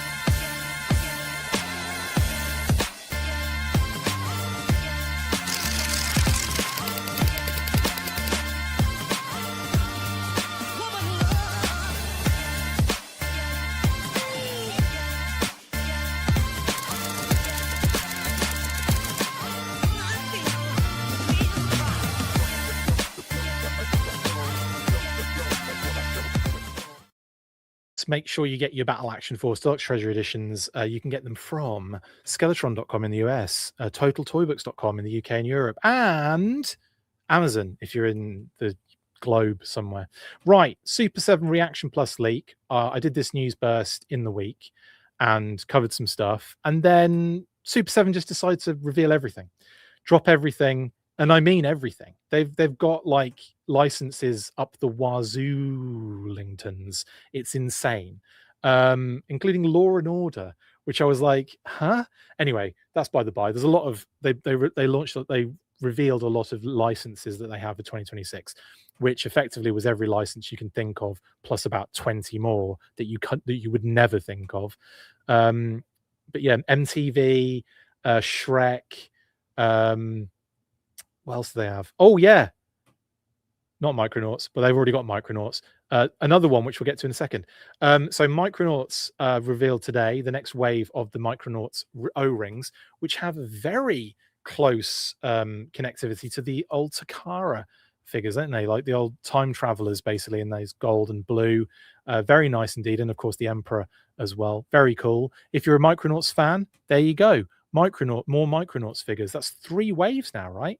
I'm kind of impressed that they've done so many or with the Micronauts, but I'm kind of glad that they're doing these ones now. And I want to talk to Pat about these. We might do like a little special O-ring special soon, because obviously there's a lot of O-ring to discuss and talk about.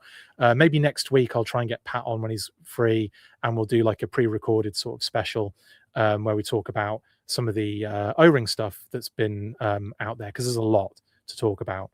Maybe we can get Adam on as well, because they're both O-ring freaks, aren't they? Micronauts, there you go, revealed today. Now, Super 7 X Visionaries. Yes, Visionaries. This was arguably the most exciting reveal of the entire week for me. I'm kidding. Visionaries is a big fave of mine. I have multiple carded figures and vehicle collections. I use this term collections in yes, more than one. I have like a lot of carded Visionaries figures, and it only dawned on me today when someone said, "I just saw this collection of Visionaries carded figures go for like $1,000 on something on one of the things." I'm like, seriously, damn, because that just makes me think. I've got like obviously US release Visionaries carded collection. I've got in various stages of quality a European version, carded versions as well. And of course, the vehicles, which is it's one of my, and I've got them loose as well. I've got multiple loose versions of them as well. Again, in various either complete all the way through to just some random figure I think I had, random figures I had as a kid. I kept all my Visionaries. They're in fairly good condition, actually. I joke, but they're in actually good condition, and they have all their accessories. I didn't have every single one as a kid. I had a decent amount, and I had the one vehicle, the Lancer cycle, but I didn't have any of the big kind of stuff. But I did have a lot of the figures, and I loved them. Now, Reaction Plus is probably a good shout here for the Visionaries, but I'm telling you now, if they do Ultimates, because Ultimates is still technically a thing in some aspects of their company. It's not like they've kind of slowed down in a lot of different areas, but I don't know. Oh, the listings up on Entertainment Earth have since been taken down, says Chucky Tinderbin. O-Ring, 3 3/4 Leoric and Darkstorm. Thank you, Chucky Tinderbin. So it sounds like from that information, I didn't know that, by the way. That's news to me. So breaking news for anyone else that didn't know, and it was just me that was under a rock today. No visuals for Visionaries, guys, that I'm aware of.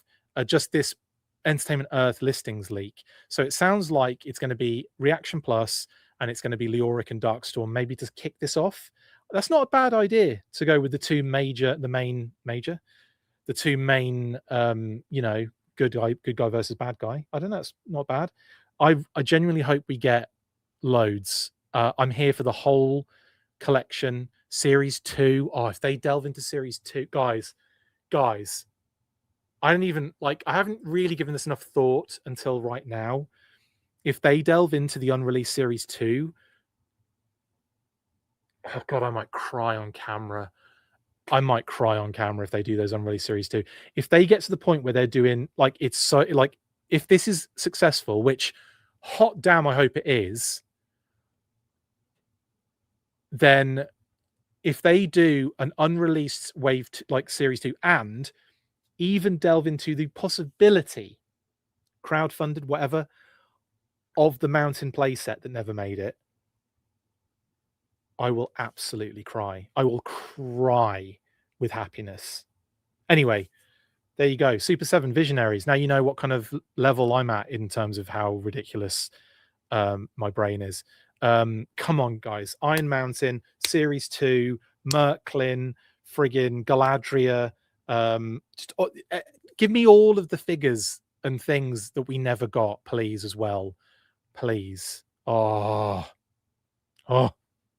Anyway, I'm going to have to get Brian on. I mean, hopefully, fingers crossed, I see him at Toy Fair, and if so, I'll try and get an interview with him. He was very busy last year, and I got like about a 5-second hi, and then he was gone. But that's the only time I've ever met Brian in the flesh, and it was very brief, unfortunately.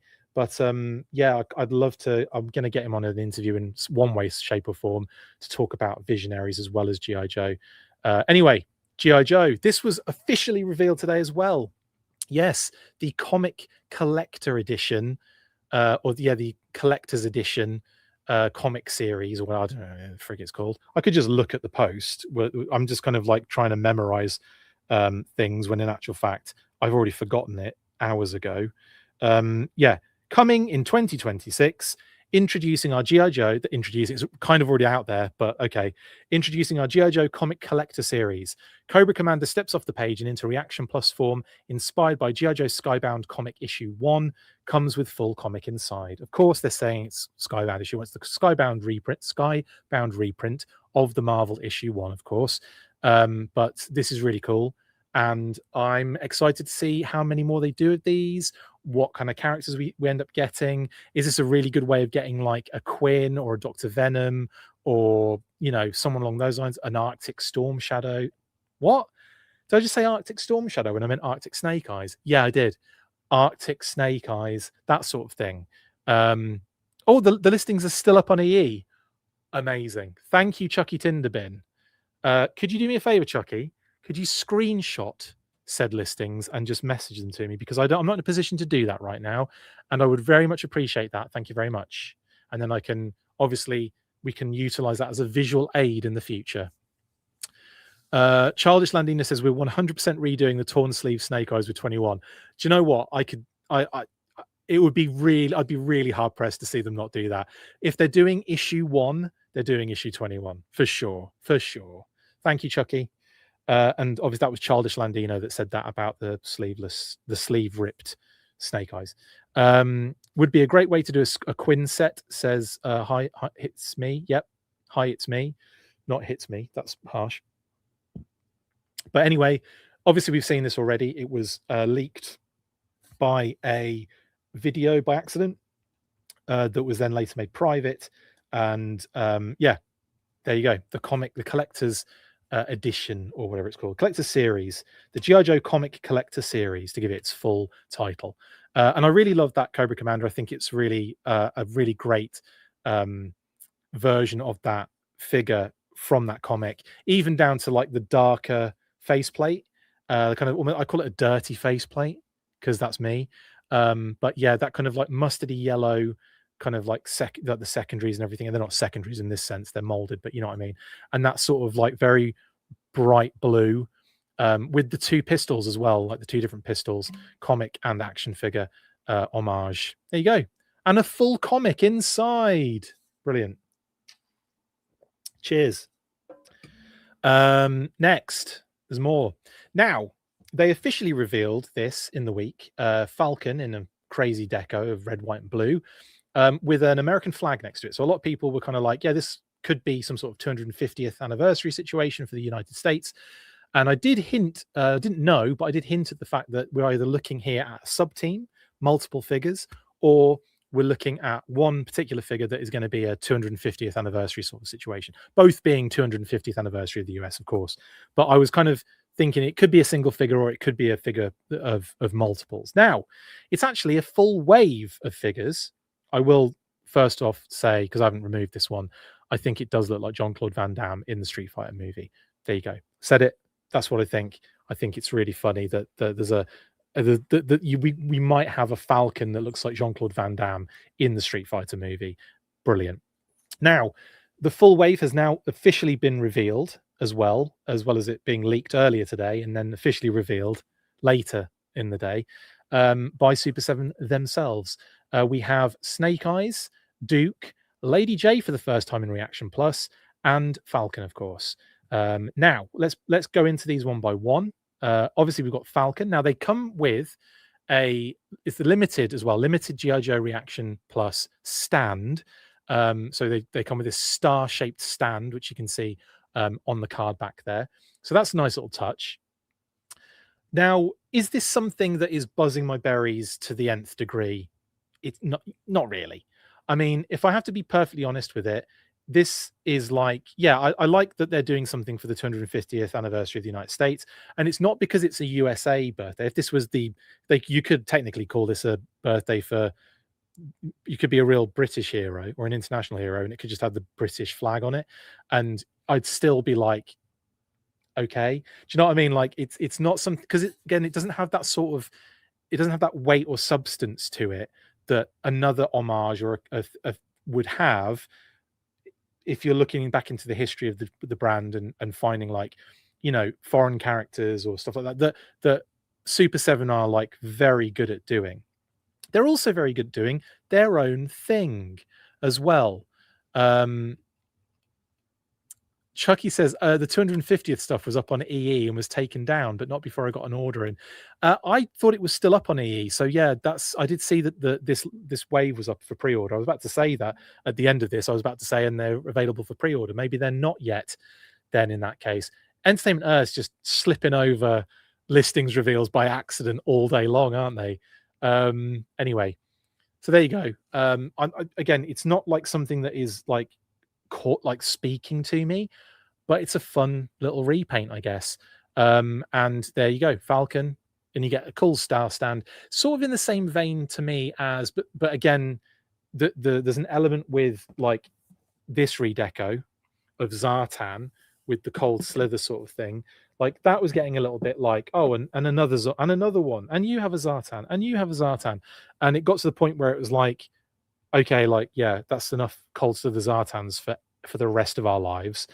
But this one is like, yeah, and again, there's a point to it. It's 250th, it's America, it's all that kind of stuff. So they've done their own specific sort of like red, white, and blue thing. It makes sense, but because it doesn't have that sort of connectivity to something that's already happened, which again, you could argue things don't always need to happen already for it to be, like, you can have new things in the brand, and that's totally fine.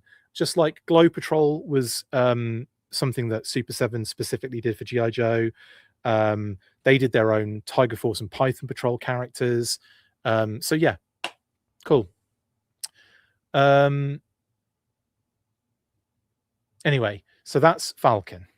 And again, I do like actually the kind of the pattern, the colors. It looks really nice as a figure, and like it's gonna bring it's a nice little sub team, I guess. But again, yeah, like I said, it's not something that's, but it's not. I'm buzzy, but berries are generally just sitting there at the moment. Falcon is coming off more French with the blue uniform and red necker, and the fact that he's Jean-Claude Van Damme, who is actually from Brussels, isn't he? But anyway, you know what I'm saying. Close enough. Then we have Duke, which, is anyone else just seeing Chuckles? Is anyone else just seeing Chuckles with this Duke because of the shirt being very almost Hawaiian? And it just looks like Chuckles to me. All these blondies look the same. And yeah, you got the Sunbow rifle. Again, you got the star, and yeah, there you go. That's pretty much all I can say about it. I do think it does feel like Duke is cosplaying as Chuckles. Absolutely. Jay Doran thought it was Chuckles at first. Indeed. I did think it was Chuckles at first. As Hi, It's Me. Yeah. Again, yeah. Interesting, isn't it? Interesting, like, idea. Is there anything to this? Has Duke kind of done anything like this before? I don't know. So therefore, like, I'm sort of like, I get the idea. The red, white, and blue again. I get it. Now I think they've slipped up with Snake Eyes. Do you know why? Because I think they could have done so much more with this canvas, other than effectively something that already sort of semi exists in Snake Eyes territory in terms of a deco. Now, stay with me on this. Wouldn't it be fun if the blue parts of Snake Eyes were covered in stars? Do you get me? Do you feel me? Obviously, the red and white stripes for the visor, and then the blue on him is just absolutely riddled in stars, white star effect. I think that would have been really fun, and I sort of feel like it's a bit of a missed opportunity for this, because he could have just been literally the American flag, Snake Eyes. He could literally have been the American flag. 50 stars indeed, Chucky, all over him. A star-bangled Snake Eyes. And I feel like that is something that would have been absolutely there, especially when they've just done the visor and you've got the stripes. To me, the next logical move would be to absolutely douse him in stars. And I think that would have been so much fun. And or maybe even just like a star, like a fun sort of like, I'm thinking USA 94 soccer jersey, as in the World Cup 94 in the USA, the USA national team jersey on Snake Eyes, or on Duke, actually. That would have been sick. How, by the way, one of my favorite jerseys of all time, soccer jerseys of all time, is that USA 94 jersey. It's phenomenal. I love it. Love it. Anyway, by the by, I think Snake Eyes could have been way cooler in that sense. And otherwise, we've just got another dark blue Snake Eyes, purple Snake Eyes sort of situation. At least he's got a red sword, which is pretty dope, though. That's pretty cool. And the visor looks sick in red and silver. I like that a lot. Anyway, that's Snake Eyes. And then we have Lady J showing up for the first time in the Reaction Plus series. Not the first time in Reaction, and not the first time in Ultimates as well. She's been in multiple kind of facets. We've seen Lady J a lot, actually, in Super 7, just not in Reaction Plus yet. So, yeah, here we go. Red shirt, I like it. White sort of web gear and a blue strap for the quiver backpack, and blue pants, blue gloves, and the old grey boots. I like it. I like it a lot. I think she looks great. Now, who here, hands up, thinks they're going to be seeing some sort of Canary Ann figure in the near future, maybe in one of these waves as a Target exclusive chaser? You know how they like to do a chaser, although they often happen before, don't they, nowadays? But you know what I'm saying. I think Canary Ann out of this would be absolutely phenomenal. Yeah. Wonder why not paint the shoulder screws, says Jason's Electric. Yeah, this is one of those things, isn't it, that a lot of kind of fans talk about.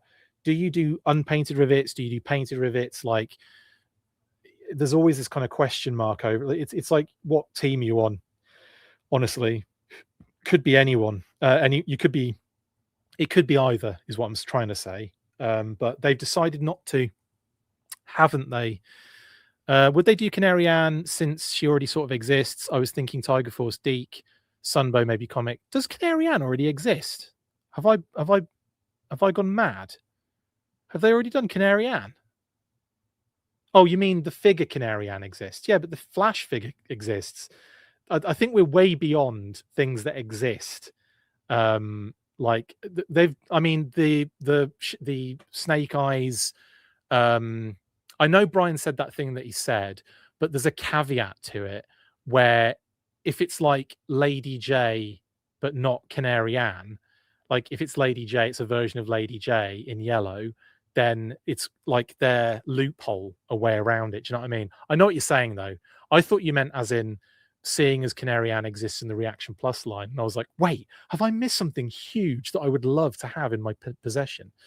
We'll have to see, won't we? But I do think we're going to get a Lady J repaint. Obviously, we will for the regular version. Of course, we will. But I'd love to see some sort of Lady J variation, for sure, for sure. Deke is a good shout because obviously they tried that with the Ultimates.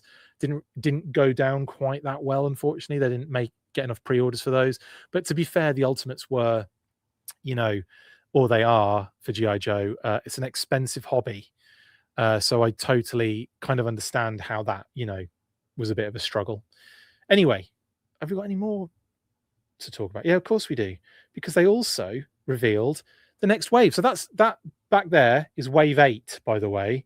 It's an actual wave of figures. It's not like a little extra, a different thing. It's just the next wave following this wave 7 of figures. Now, this is officially revealed now.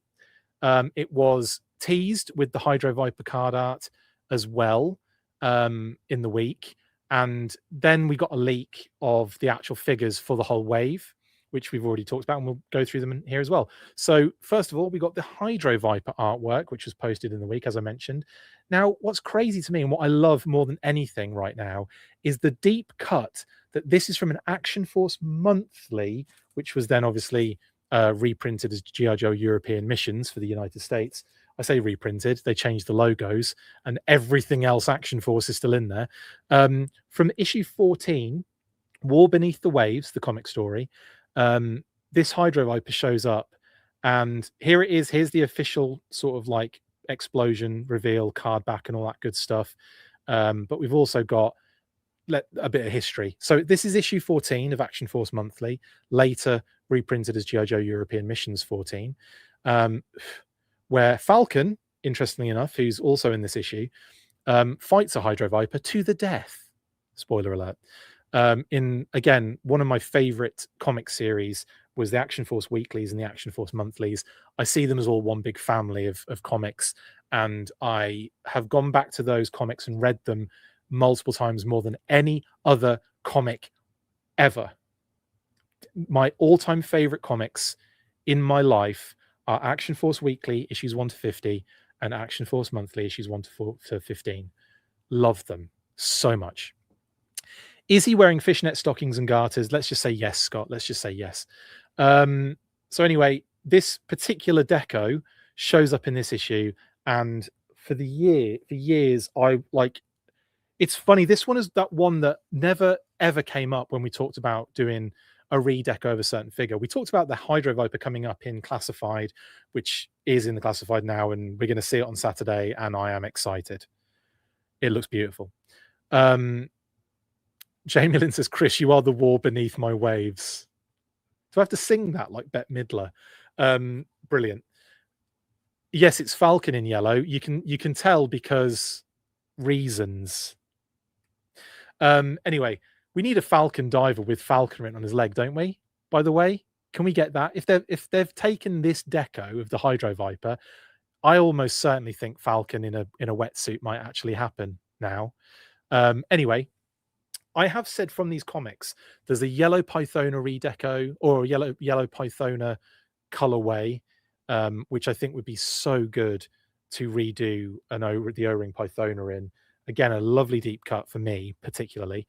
But the fact they did this one, and again, it's basically this Hydro Viper shows up a bunch as well, so you get to really good visual of him, and a bunch of eels in weird decos as well, like grey heads, red bodies, grey pants. It's the weirdest eel deco I've ever seen in my life. But he's with a bunch of these cobra eels, and again, the head, the helmet, very distinctive, very different to what the actual figure looked like, deco and design. So we are getting with this figure very much this particular character, which I absolutely bloody love. There's his webbed hand in the left-hand panel there. He's actually talking to a hooded battle armor Cobra Commander, by the way, in that panel. It's amazing. I should have shown it, but he's to the left of this webbed hand. And it's battle armor Cobra Commander with his helmet off, but his hood on. It's really cool. There are those eels again in that weird deco with blue and red, and they look like the 250th anniversary of the United States eels, don't they? Up inside, yeah. And then, of course, the end of the Hydro Viper, I've censored the bottom of this panel out because Falcon basically gets a rock and just smashes his face in with said rock. So hardcore. But there is the Hydro Viper in all his glory. And then, of course, we got the leak of these actual figures in hand somewhere from China, I believe. And we have, obviously, yeah, you've got your Hydro Viper, Dana, Chuckles, and Flash to complete this wave 7, which is I'm telling you now, this is a solid wave of figures for multiple reasons, and we'll get into it. First of all, deep cut comic, not even a G.I. Joe comic, an Action Force Monthly comic by trade, right? By origin. Dana, Sunbow cartoon, Invaders, so on and so forth, right? Sunbow cartoon, representation. Chuckles movie representation in the white shirt, which I've been talking about for years.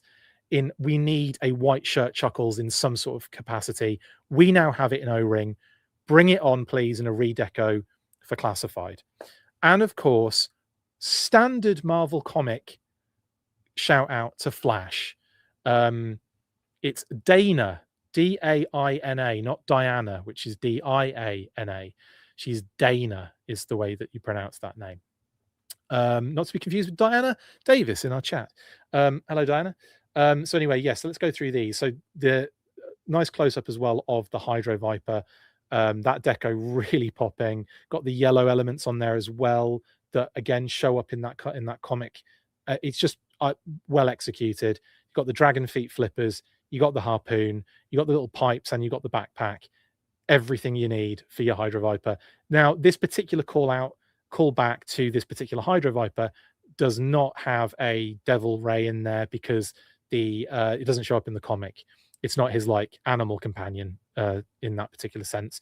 So here you're just getting the figure as they appear in that comic strip. So very nice indeed. And I am telling you now, I need this so hard. This is going ham, big time. Dana Sunbow. Here's the official reveal of the rendered kind of version. Again, really cool figure and straight out of the Sunbow cartoon. Like I said, the Invaders, great card art. She's got an AK as well, much like she does in the appearance in the cartoon. I'll show you a couple of screenshots as well. And here's the actual figure in hand with a close-up of the figure. And again, I think she looks great. I think this is a really good, like, I love the Mara figure. I'm in love with that Scarlet Arctic figure, by the way, the O-ring one. And this is going to be another great female figure for the Sunbow, for the Reaction Plus line, and for the Sunbow representation. Absolutely sensational. There she is in the Sunbow cartoon, looking exactly the same. No notes, including the machine gun, which again is sort of an AK, but not an AK. They gave her an AK, but it is. It's just very poorly drawn in the Sunbow cartoon. And here she is getting apprehended by Snake Eyes, just to, show you another angle of Dana in the Sunbow cartoon. There you go. Next, Shuckles. Now, Shuckles obviously is straight from the movie. They've given him the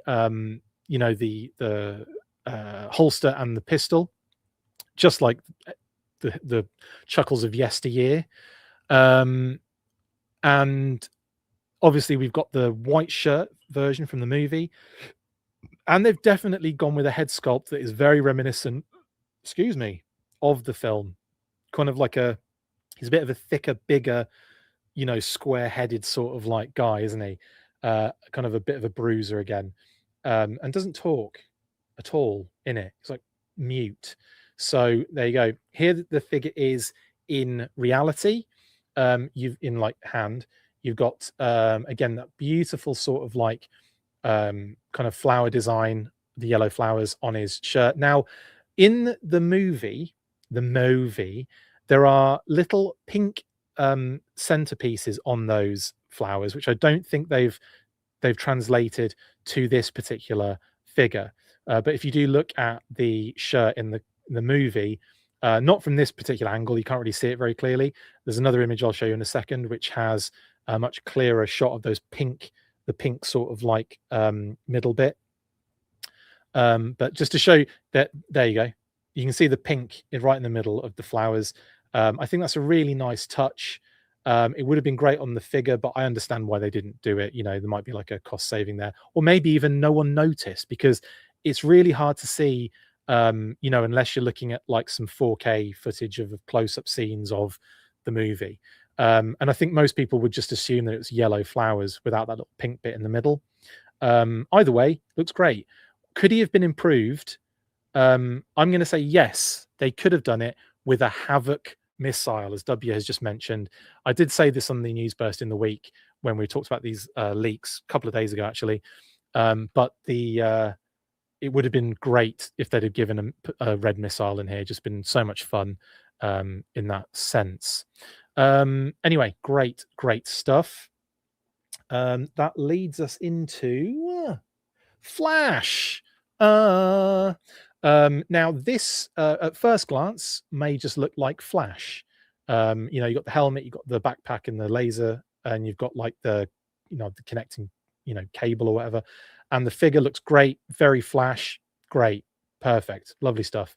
But to those uninitiated, including myself, because I didn't notice it immediately, I had to be told. I'm tongue-in-cheek joking about the people that didn't notice it, I was one of them. I completely didn't. I missed it. In actual fact, someone had mentioned, "Is that a bandana on his head?" And I assumed that's what it was as well when we first saw the leaked image. But no, it's actually his beautiful emo swept hair, which is a callback. Now with Flash, obviously we've got the figure in hand as well here, not literally in hand, but images of it in sort of hand, and we've also got an image of the card back as well, which at the time was important because it showed us that that Falcon wasn't anywhere to be seen on there, so it looked like he was going to be some sort of exclusive. That isn't the case. Falcon, Duke, Lady J, and Snake Eyes are a full-on wave of 250th anniversary of the United States stuff. But anyway, yes, it's from this particular scene. From the I forget. Is this the what's it called? The issue. It's going to drive me mad now. Yearbook. I believe it's from one of the yearbooks, right? I could be wrong on that one. Someone correct me in the comments. But obviously, it's Flash peeling potatoes, with donning that phenomenal hair, with his gear in the background. So it's an absolute pull directly from this page. The only thing they didn't incorporate in this figure is the potatoes, a bucket, and a stool. That would have been freaking amazing, wouldn't it? If he'd come with that. Anyway, brilliant. I love this. Great Flash introduction to this Reaction Plus line, and yeah, really, really not a lot. I'm digging it. I'm digging it a lot. Now, okay, we're at the end of the Super 7 stuff. It's been crazy, hasn't it, with Super 7? Lots of reveals today. So we will move on now to finish this 2-hour epic. It's going to be longer than 2 hours. Sorry, guys. By talking about classified stuff, and of course, Toy Fair coming up around the corner.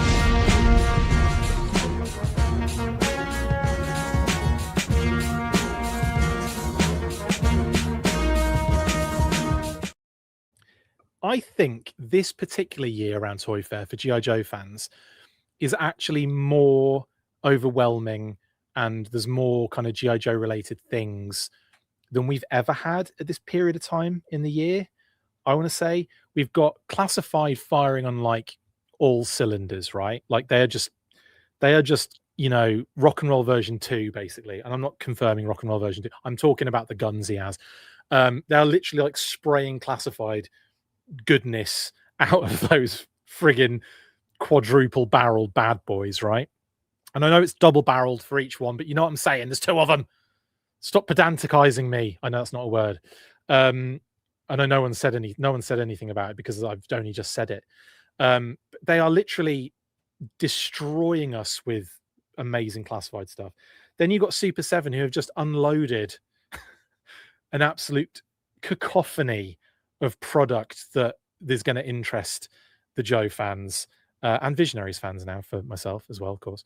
And then on top of that, you've got the G.I. Joe Turtles crossover, which has dropped in terms of reveal and all that kind of. It's just huge amounts of crazy fun stuff, and I'm genuinely like, I'm not finding it hard to keep up. I will add, I'm enjoying actually having lots of episodes every other day.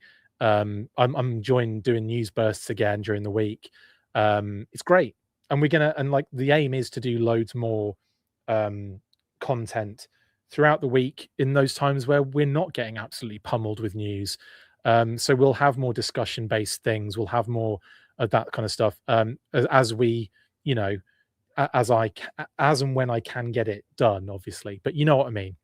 We are looking to keep going and keep pushing and keep getting bigger and all that kind of good stuff. But the brand itself at the moment is absolutely friggin' crazy. Now, Toy Book were the ones responsible for officially revealing the Royal Guard to us in terms of the pre-order date, the price, an interview with Chris Cox about lots of other things, and of course promo images for the Royal Guard as well.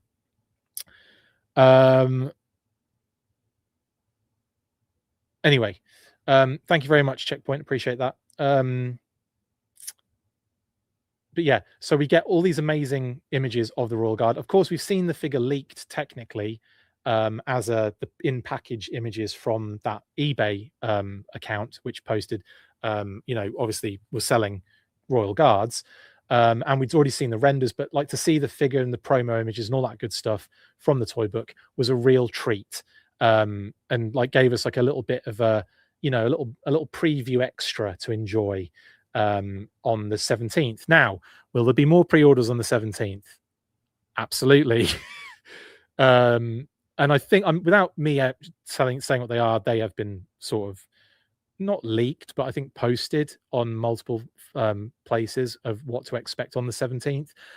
And it's right, it's correct. So anyway, the Royal Guard 17th, along with other pre-orders as well. And of course, we've already had Dawn go up and all that kind of good stuff, which is great. We'll talk about Dawn in a second. But these promo images are just next level. Of course, we've delved into this in lots of detail on the news burst. I'm not going to, take too much longer on this, but I will say that this figure is just next level. Adds another dynamic to this incredible Cobra La classified collection. I know we're all waiting for Globulus, obviously, Globuliously. Oh my God, I'm saying that from now on. Globviously, it's really hard to say. Globviously is now my new word. How have I never done that before? I feel like Thew Adams, he's always squidging words together, isn't he, in his videos? Shout out to Thew. Good, a big fan of Thew. I love Thew's videos. Yeah, hope you're doing well, Thew, if you're watching. I know you're not. Anyway, yeah, this Royal Guard, next level, beautiful, wonderful. I'm in. And I love that shot of it like literally getting blown up as well. Just next level. And then, of course, these great shots of the wings on the back, which again opened the question I had, or like helped me with the question I had of, can you have cape and wings at the same time? Because the original renders did not show the wings and the cape being worn simultaneously. So who's simultaneously? And anyway, globulataneously. So I'm really happy that you can have both. You can have your cake and eat it. You can make your bed and sleep in it. I don't know what I'm talking about. Anyway, there's the Royal Guard. Lovely stuff. There he is again. Love all the different options you have with the different heads. They've even done like a sort of, you've got the bone helmet acting as sort of not as the winged kind of creature version of the Royal Guard here, but as a sort of supreme guard for Pythona. So there's like another little extra element there. Whereas, you've got your winged team, which have the bony elements and all that kind of stuff attached to them. And then you sort of have a sort of in-betweener where a bus wanker, if you will. That's a reference that I don't think anyone will understand. That kind of acts as sort of like a different version of that particular character. And I like that very much. Effectively, you could argue it's probably just the winged one as well. The wings are just folded up in the back, but you know what I mean? Like, you can do different things with this particular figure to make it not just a winged Royal Guard, a regular Royal Guard, or a sort of in-betweener. I like it. And then, of course, you've got the kind of helmetless versions, the two different heads. Here's one that's like that kind of neutral kind of face. Pistol as well. Why is there a pistol? It's amazing. And then you've got these kind of, again, the neutral and the kind of weird, like creepy smile face. But again, great options to play with here. This thing is going to be nuts. The problem is you're going to need the globulum. Any word with an ob in it is getting globulist. The globulum, the prolobulum is that you're going to need more of these, and they're higher end deluxe figures, so higher price point deluxe figures. So yeah, it's difficult, isn't it? Anyway, do you know what? I hadn't noticed the pistol until now. Genuinely, haven't noticed. Someone even mentioned the pistol the other day in the comments, and I was like, yeah, whatever. Like, not really realizing what they meant. They've given them a pistol, and I didn't even realize or notice. Is there any detail on said pistol? I guess they've kind of given it that sort of like bony trigger. Bony trigger sounds like my new rap name. How have I not noticed that pistol before? How have I? Okay, okay.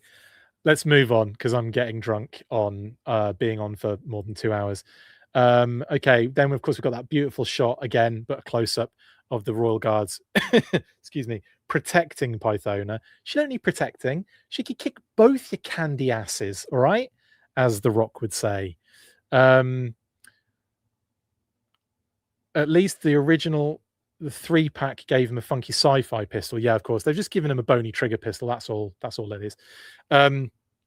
Right. So then, of course, we have. So that's the Royal Guard, 17th, 1 p.m. Yada yada yada. All the good stuff. Oh my god, a Super 7 revealing stuff again. It's not GI Joe, but it's 16 minutes ago they revealed the Back to the Future Reaction Wave 2, and it's it's Marty with the hoverboard and Doc in the kind of yellowy jacket with the shades and everything, the future shades. That's dope. Just the 2 figures though. Oh, brilliant. He's got the hoverboard, guys. Oh, that's so good. Anyway, just because, Super 7 didn't have much to reveal today, they thought they'd do it again. Super 7X 60 minutes. Super 7X every 12 seconds, more like. I know what you mean. There's a show, isn't there? But even so, it's funny. Anyway, Larry Harmer signing Midtown Comics on Wednesday, February the 11th. Already happened. It was amazing. They did a G.I. Joe classified reveal. It was Dawn, spoiler alert. And of course, Larry was signing issues 325. It was on the Whatnot app. And I will say right now, that Whatnot app was awesome. I really enjoyed it. Great experience. It was nowhere near as the experience that I had, if we cast your minds back to the Network app. Do you remember that? Yeah, exactly. Nothing like that. It was great. So thank you, Whatnot, for making it a very smooth experience. Thank you, Midtown Comics, for making it a really fun experience. For all of the answering the questions in the chat, and for all the shout outs for the Full Force guys. Thank you so much for everyone that was on that stream and was mentioning the Full Force. I very much appreciated it. It was awesome. And of course, seeing Larry and then seeing him so happy when he got to reveal when BMAC nonchalantly just dropped into the stream like, "Hi, I'm BMAC. You may know me from such things as Hasbro fan streams. Used to be with Transformers, but now I'm doing G.I. Joe in a really big and awesome way." So yeah, BMAC keeping it real, just nonchalantly cruising in, and then Larry getting to reveal Dawn in package and loose, showing all of the cool gear and stuff she comes with, alternate head, the swords, the machine gun, just brilliant. Love it. Great figure. Here's the figure in package at the time. I just took a screenie when it was. No, this was from someone else, wasn't it? This was from somebody else's picture that I stole. So thank you for that. And this was from Toy News International at the time, I believe, that I used this image. And then of course we've had this was BMAC, by the way, who not only posted this on, this is just my flex now, not only posted this on Instagram, but collaborated with the Full Force and Adventures in Collecting on this one as well. So thank you, and Midtown Comics, thank you so much, BMAC, for posting this and collabing with the Full Force on it. I very much appreciate it. It was awesome. It's a great picture as well, seeing Larry so happy, showing off Dawn, his creation, of course, and just brilliant. I mean, the most wholesome, happy, great feeling ever watching this whole thing go down. The chat was actually really good, by the way, super positive, super nice. There wasn't any of that. There wasn't a lot of, I didn't really notice much in the way of nastiness or crap or whatever. There was probably the odd stuff here and there that I probably missed, but for the most part, it was a great experience. Really enjoyed it. Anyway, hot damn. Then, of course, great Tony of the G.I. Joe Hasbro team posted his render of Dawn just around the same time of the reveal, so we could kind of get a good look at the figure and the loadout. She comes with a pistol silencer, submachine gun, 2 swords, Madam 2 swords. Just Google it. And then obviously the double sheath backpack scenario with the Arashikage logo on it, of course, and an alternate head. Brilliant stuff. Brilliant. I think she's great. Absolutely brilliant. Then, of course, the classified the Hasbro Pulse posted the pre-order, and I thought we were going to get some promo images or more than the ones that we'd already had and seen, but no. And I think the reason for this is that they are maybe holding some of the promo images back because they would reveal other figures in the narrative background that we're going to be seeing on Saturday. So, I kind of understand that. I get it. Yeah. But anyway, here she is a close-up of the back of the package. And this is a location homage, I believe, to Springfield. We've seen this sort of neighborhood being used for other characters already. Was it Helix? And there's been others, and I can't remember them off the top of my head. But anyway, this neighborhood has been utilized. I believe it's just Springfield, and it's pretty cool. So yeah, but no other cheeky snake armors hiding in the background or anything. And then, of course, the only other images that we got were these from Pulse themselves and the white image backgrounds. And this one of her dancing, which I think is really fun as well. And I believe that is it for Dawn. Now, we have Toy Fair coming up, don't we? So let's look at the listings. I've greened Dawn Moreno, so she's green. She's already at pre-order phase, so she's done. Past pre-order phase, I should say. Cobra La Royal Guard is still yellow because it's not the 17th yet. As soon as that pre-order date happens, all of this will be updated. We'll have things in green. We'll have new stuff unlocked as well, by the way. I'm more excited about, well, not excited so much, but sort of excited, yeah, to unlock some of these listings because they're going to have stuff on show that's on here that I can finally just unlock and be like, there you go, thankfully. But there's also the dreaded element for me is the fact that I'm gonna have to be racking up some crazy graphics ninjery in the hotel room just before I go live to make sure I've covered all the bases. It's going to be crazy. Thank you so much, Jersey Ed 22, for the super chat. Very much appreciated, and thank you very much for the words. Great show, Chris. Thank you. Appreciate it. It's been fun, hasn't it? So anyway, what are we likely to see? Well, almost certainly, and I will just go ahead and say it, we are going to see Airtight, Hydro Viper, Overkill, and the new character will be revealed as well on Saturday. I don't know if Iceberg is going to be there, but it would be cool if he was. He has been name only revealed for a long time now, but he's obviously a bit further down in the line plan. So it's likely we might not see him, but we might do at the same time. Obviously, Cobra La Royal Guard. I'm going out on a limb. I'm going to say that legacy, one of the legacy listings up there will be there. I'm going out on a limb. I'm going to say one of those legacy, if not both, one of those at least will be on show at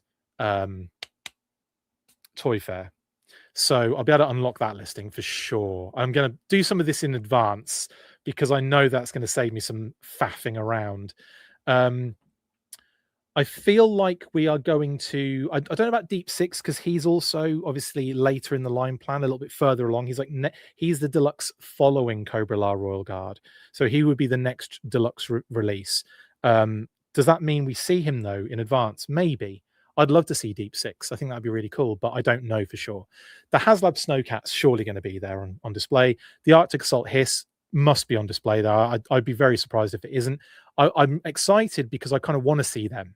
So if I don't see them, I'll be a bit disappointed because I want to see them in actual human flesh versions. Obviously, Female Crimson Guard, Crazy Legs, and Zap I know will be on show. So will Lifeline, Night Viper, Hit and Run, Big Lob, Mole Rat. They'll all be there. Dawn as well, of course. They'll all be there on show and displayed along with all the other stuff they've got for the 2026 line plan. Now, Ninja Force Zartan, almost certainly. I'm going out on a limb on that one. I think Ninja Force Zartan will be there too, because I also expect to be pre-ordering that one as well. Okay, so I think Ninja Force Zartan's probably going to be in that pre-order group, following the show. Now the Chabang 2-pack, I think we might see that, because if you cast your minds back to last year, Breaker and the Diver 2-pack were both on show. It was only Short Fuse and Steeler that weren't, wasn't it? Yeah. So Breaker and the Diver 2-pack were on show. Two of Target's exclusives that year were already on show and display. So, and the fact they've name dropped Chabang already makes me think they'll probably have that 2-pack there, and then you'll finally know who that other character is with Chabang. And I can't wait, because it's a dope 2-pack. It's a really solid 2-pack. I think you guys are going to love that one. I love it. And then of course, I don't think we'll see the third Target exclusive that's in there. That's another 2-pack. I don't think we'll see that one. But yeah, so I'm just specifically talking about Target here at the moment, Scott, because it's related to what I'm getting at with those particular Target releases. Moving on to Walmart exclusives, I fully expect the first two of them, or at least one of those, to be on display. JJ Jaina, we don't actually know what that is, by the way, and we don't know what JJ Ghost is either. We know what Montaro is, but with Jaina, I could see that being the one that they're showing, because that's the first one in order for Walmart. So I could see that one being on show, right? Maybe one, maybe two. They might have two, but they only had the 2-pack, 2-pack last year, right? They didn't have another. Oh no, they're Crystal Ball, didn't they? Crystal Ball was a Walmart exclusive, wasn't he? So they did have two. So it's likely then that we see JJ Jaina and possibly Montaro then. So that would be freaking awesome. And then, of course, Taurus and Red Dog, I fully expect them to be on display there. Those three we don't know. Zanya and the Chameleon, absolutely. Like, the fact they've hit port as well, according to shipping manifest information that has that listing, the Xandor listing in there. Yeah, I would be very surprised not to see Zanya and the Chameleon. And then, of course, the other kind of option that we have unlocked that is the Arctic 3-pack is definitely one where I'm like, am I expecting them to have that there, or are they saving that for a little bit further down the line? They might have the Arctic 3-pack there on display with all the Arctic stuff like the Hiss and the Snowcat. I think that would be really cool and would make a lot of sense, and I'd be down for that in a big way. So yeah, but it's hard to say. It's hard to say. I don't know for exactly, but I think there's a high possibility we could see the Arctic 3-pack, and then there's a lot of stuff there that's obviously unknown and what have you. Which again, some of that will be on display for sure. Well, and actually coming back to the retro, I didn't finish that. I got Female Crimson Guard, Crazy Legs, and Zap will be there, obviously. I do expect Wild Bill and the other two of the next group to also be there. Will they? I don't know, but I expect them to be. Like, that's my expectation. Now, name only reveals officially currently that we're left with is Iceberg, Deep Six, and Chabang. I don't know if we'll see any of them there. If we do, they get removed from the name only reveals list, don't they? And they get moved hopefully onto the render reveals, or just they exist in a human form at that point. So it'd be weird. Digital renders, I've reverted to the old version because Cobra La Royal Guard is not technically at pre-order stage. And I made that error last time. I took him out and then and consolidated the group. And then I realized he hasn't been up for pre-order yet. So I don't like breaking my own rules. Okay. It was an accident. It was a mistake. I admit it. So there you go. That's the digital renders. We've got, again, I think most of this will be seen. My only on the fence is the Arctic 3-pack, just because it's aiming for later in the year. But the fact that they're going to have all the Arctic stuff there makes me think that it'd be great to have all three of them and Iceberg to show off with all of the Arctic stuff, just to really get us Arctic-y and snowy. But yeah, I think most of this is probably going to be on show, if not all of it. Oh, what time are the hours? So the press event begins at 5:30, I want to say. So you can expect stuff from like 5:30 onwards, maybe 5 o'clock onwards. Last year, I got a little sneak peek from outside the booth. They were putting stuff on tables, and it was the retro wave. It was Flint, Covergirl, and Televiper, and the Legacy Firefighter they were putting out on the tables years ago. And so I was posting stuff from the floor quite early on. I'd even posted like Super 7 stuff because I was there earlier, kind of wandering around and stuff. Yeah, we'll see how that goes. But yeah, 5:30 is like the classified sort of, it's the Hasbro event, the press event basically. And then it goes on pretty much till like, I don't know, like they kick us out like after about an hour or two, an hour and a half, maybe an hour. It was like 45 minutes, I think we had last time. We were out, we were mingled in the front lobby bit with these tables with, you know, everyone and chairs and some product and what have you. And then they walked us into the back room for 45 minutes, 45 minutes stretch where we can do interviews again and, you know, look at all the stuff on display, take pictures, all that good stuff. And yeah, it was great. Had a great time, and hopefully we'll get to do that in the same sort of way again this time. Yeah, so that's it won't be, you won't start seeing anything unless there are leaks, like external leaks that have nothing to do with the actual show, things like product being leaked or promo images being leaked. Then it will be following 5:30 on Saturday. Right then, just that teaser as well. Maybe this might get finally revealed at Toy Fair. Don't know, but it's a possibility it will.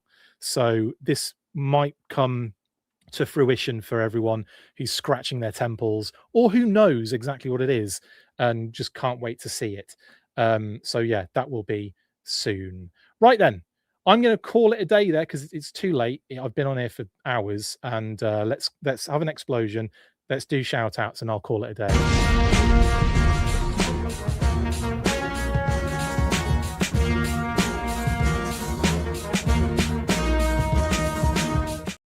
Yes, the deluxe Treasury Editions Battle Action Force figures books, which I've already discussed because we played that commercial earlier in the episode. But yeah, go get them; they're amazing. And of course, total toy books related, they are doing another My Palatoy story. Bob Breakin is providing more amazing images, information, and stuff relating to Action Man. As soon as it's the 60th anniversary of Action Man, this book will get another release with 34 extra pages of content. Again, never before seen stuff, lots of new information, new obviously cover as well with that kind of Action Man rip down the middle of it and the 60th anniversary seal on there too. So yeah, this is going to be a good one. It's going up on Kickstarter at the end of Feb, I believe, and we will have all the information for you on the day of release. We'll have Brian on the show, hopefully Bob as well, to talk through everything that's going on. So yeah, should be fun. Can't wait to see it. Massive shout out to Articulated Points as well, Pat and Phil. Pat, of course, I will be getting on an episode, an O-Ring special very soon. I think I'm going to try and get him and Adam on in the next couple of weeks to do like this O-Ring kind of roundup, because there's a lot to talk about, and I want these guys to have fun as well and talk about the stuff that they enjoy and love. And yeah, so we'll have Pat on the show very soon again. And also shout out to Articulated Points. Link in the description for their YouTube channel. Go check them out. They're great, and they do amazing content, including a very recent Back to the Future O-Ring episode, which is very up to date, although not because it's wave 2 now, but it's very topical is what I'll say, as Super 7 have just revealed another wave of Back to the Future O-Rings. So massive shout out to Pat and Phil, massive shout out to codenameiowa.com. You might be able to find some of our t-shirts still on there. We've got a few, not many, and certainly limited in terms of size and what's left, but there's a few left on the codenameiowa.com site. If you're still interested, you can go in and get one. And like I said, if you go to codenameiowa.com, the shop and then the full force section, you'll see the t-shirt options available for you and the sizes that we have left. Like I said, probably not a crazy amount though, okay, just so you know. Also massive shout out to Skeletron, and of course they will be at ZolaCon on February the 27th to March the 1st at Valley Forge Casino, King of Prussia, Pennsylvania. They will have the Yeti masked and unmasked variant card backs available for purchase. A beautiful figure that I have with me at all times. Much love to our fallen hero and comrade, the wonderful Aaron Dietrich. What a wonderful homage in action figure form, though. He would be absolutely like he would have loved this more than anything. I mean, he got to see a lot of the the kind of like production and images and stuff like that, but the actual figure in hand, I wish he'd been alive to actually. Anyway, let's not talk about that too much because I will start crying on the show. They also revealed, of course, their Zargonaut. That will be available at Zolocon as well. The O-ring Zargonauts, that kind of black redeco, but with the cool new head sculpts and all that kind of good stuff. Very, very cool. Very awesome. So shout out to them as well. That's it. What a show. Oh my God. Longest episode I think we've ever done. I'm apologize as well. It's been far too long. Apologize to everyone in my household as well. I will be back tomorrow. I will be posting stuff throughout the day, probably, just as, you know, some douchebag in NY. I'm very excited. I can't wait to see what happens. I can't wait to see all the product. It's going to be big. It's going to be huge. It's going to be amazing. I'll see you all there. I will do my best to go as early as I can on the stream, but I have to eat, and I also have to get everything ready visually, including all the images and all of the, you know, the other stuff that's been revealed that day, and have to kind of organize it and put it in the slideshow and then get it all ready. So it's going to take some time. I will do my best for you, as I always do. And then, of course, there'll be other videos following that stream as well. I'll be posting any interviews I had with the team. I'll post that as a video as well. That did really well last year. I think I got like, I don't know, almost like 20k views. I think it was crazy. Actually, no, maybe not that many. It was like 13 or 14k, I think, but it was really good. So I'll definitely be trying to do some interviews on the floor with the guys as well and the team. Can't wait for all of that. Oh my God, I can't believe it's tomorrow. This is like Christmas Eve. I'm not ready for this. I'm not prepared, apart from being prepared and ready. My body is not, my mind is not body. My body is ready. My ready is not body. I can't remember the term. Anyway, thank you so much for all of the great interaction in the chat tonight, guys. Thanks for all the support in general. It's very appreciated. I'll see you tomorrow. Have a wonderful Toy Fair Eve, and have a happy Valentine's Day if I forget to mention it tomorrow. Stay fresh, cheese bags. And as always, after 3, you know what to do. 1, 2, 3. Full force. Latest.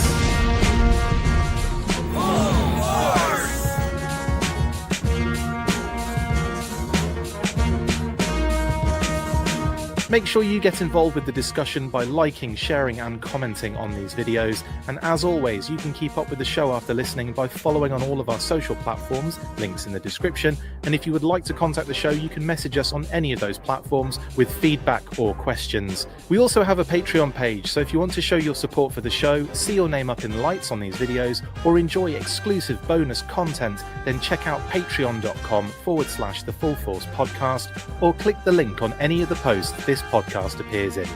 Full force.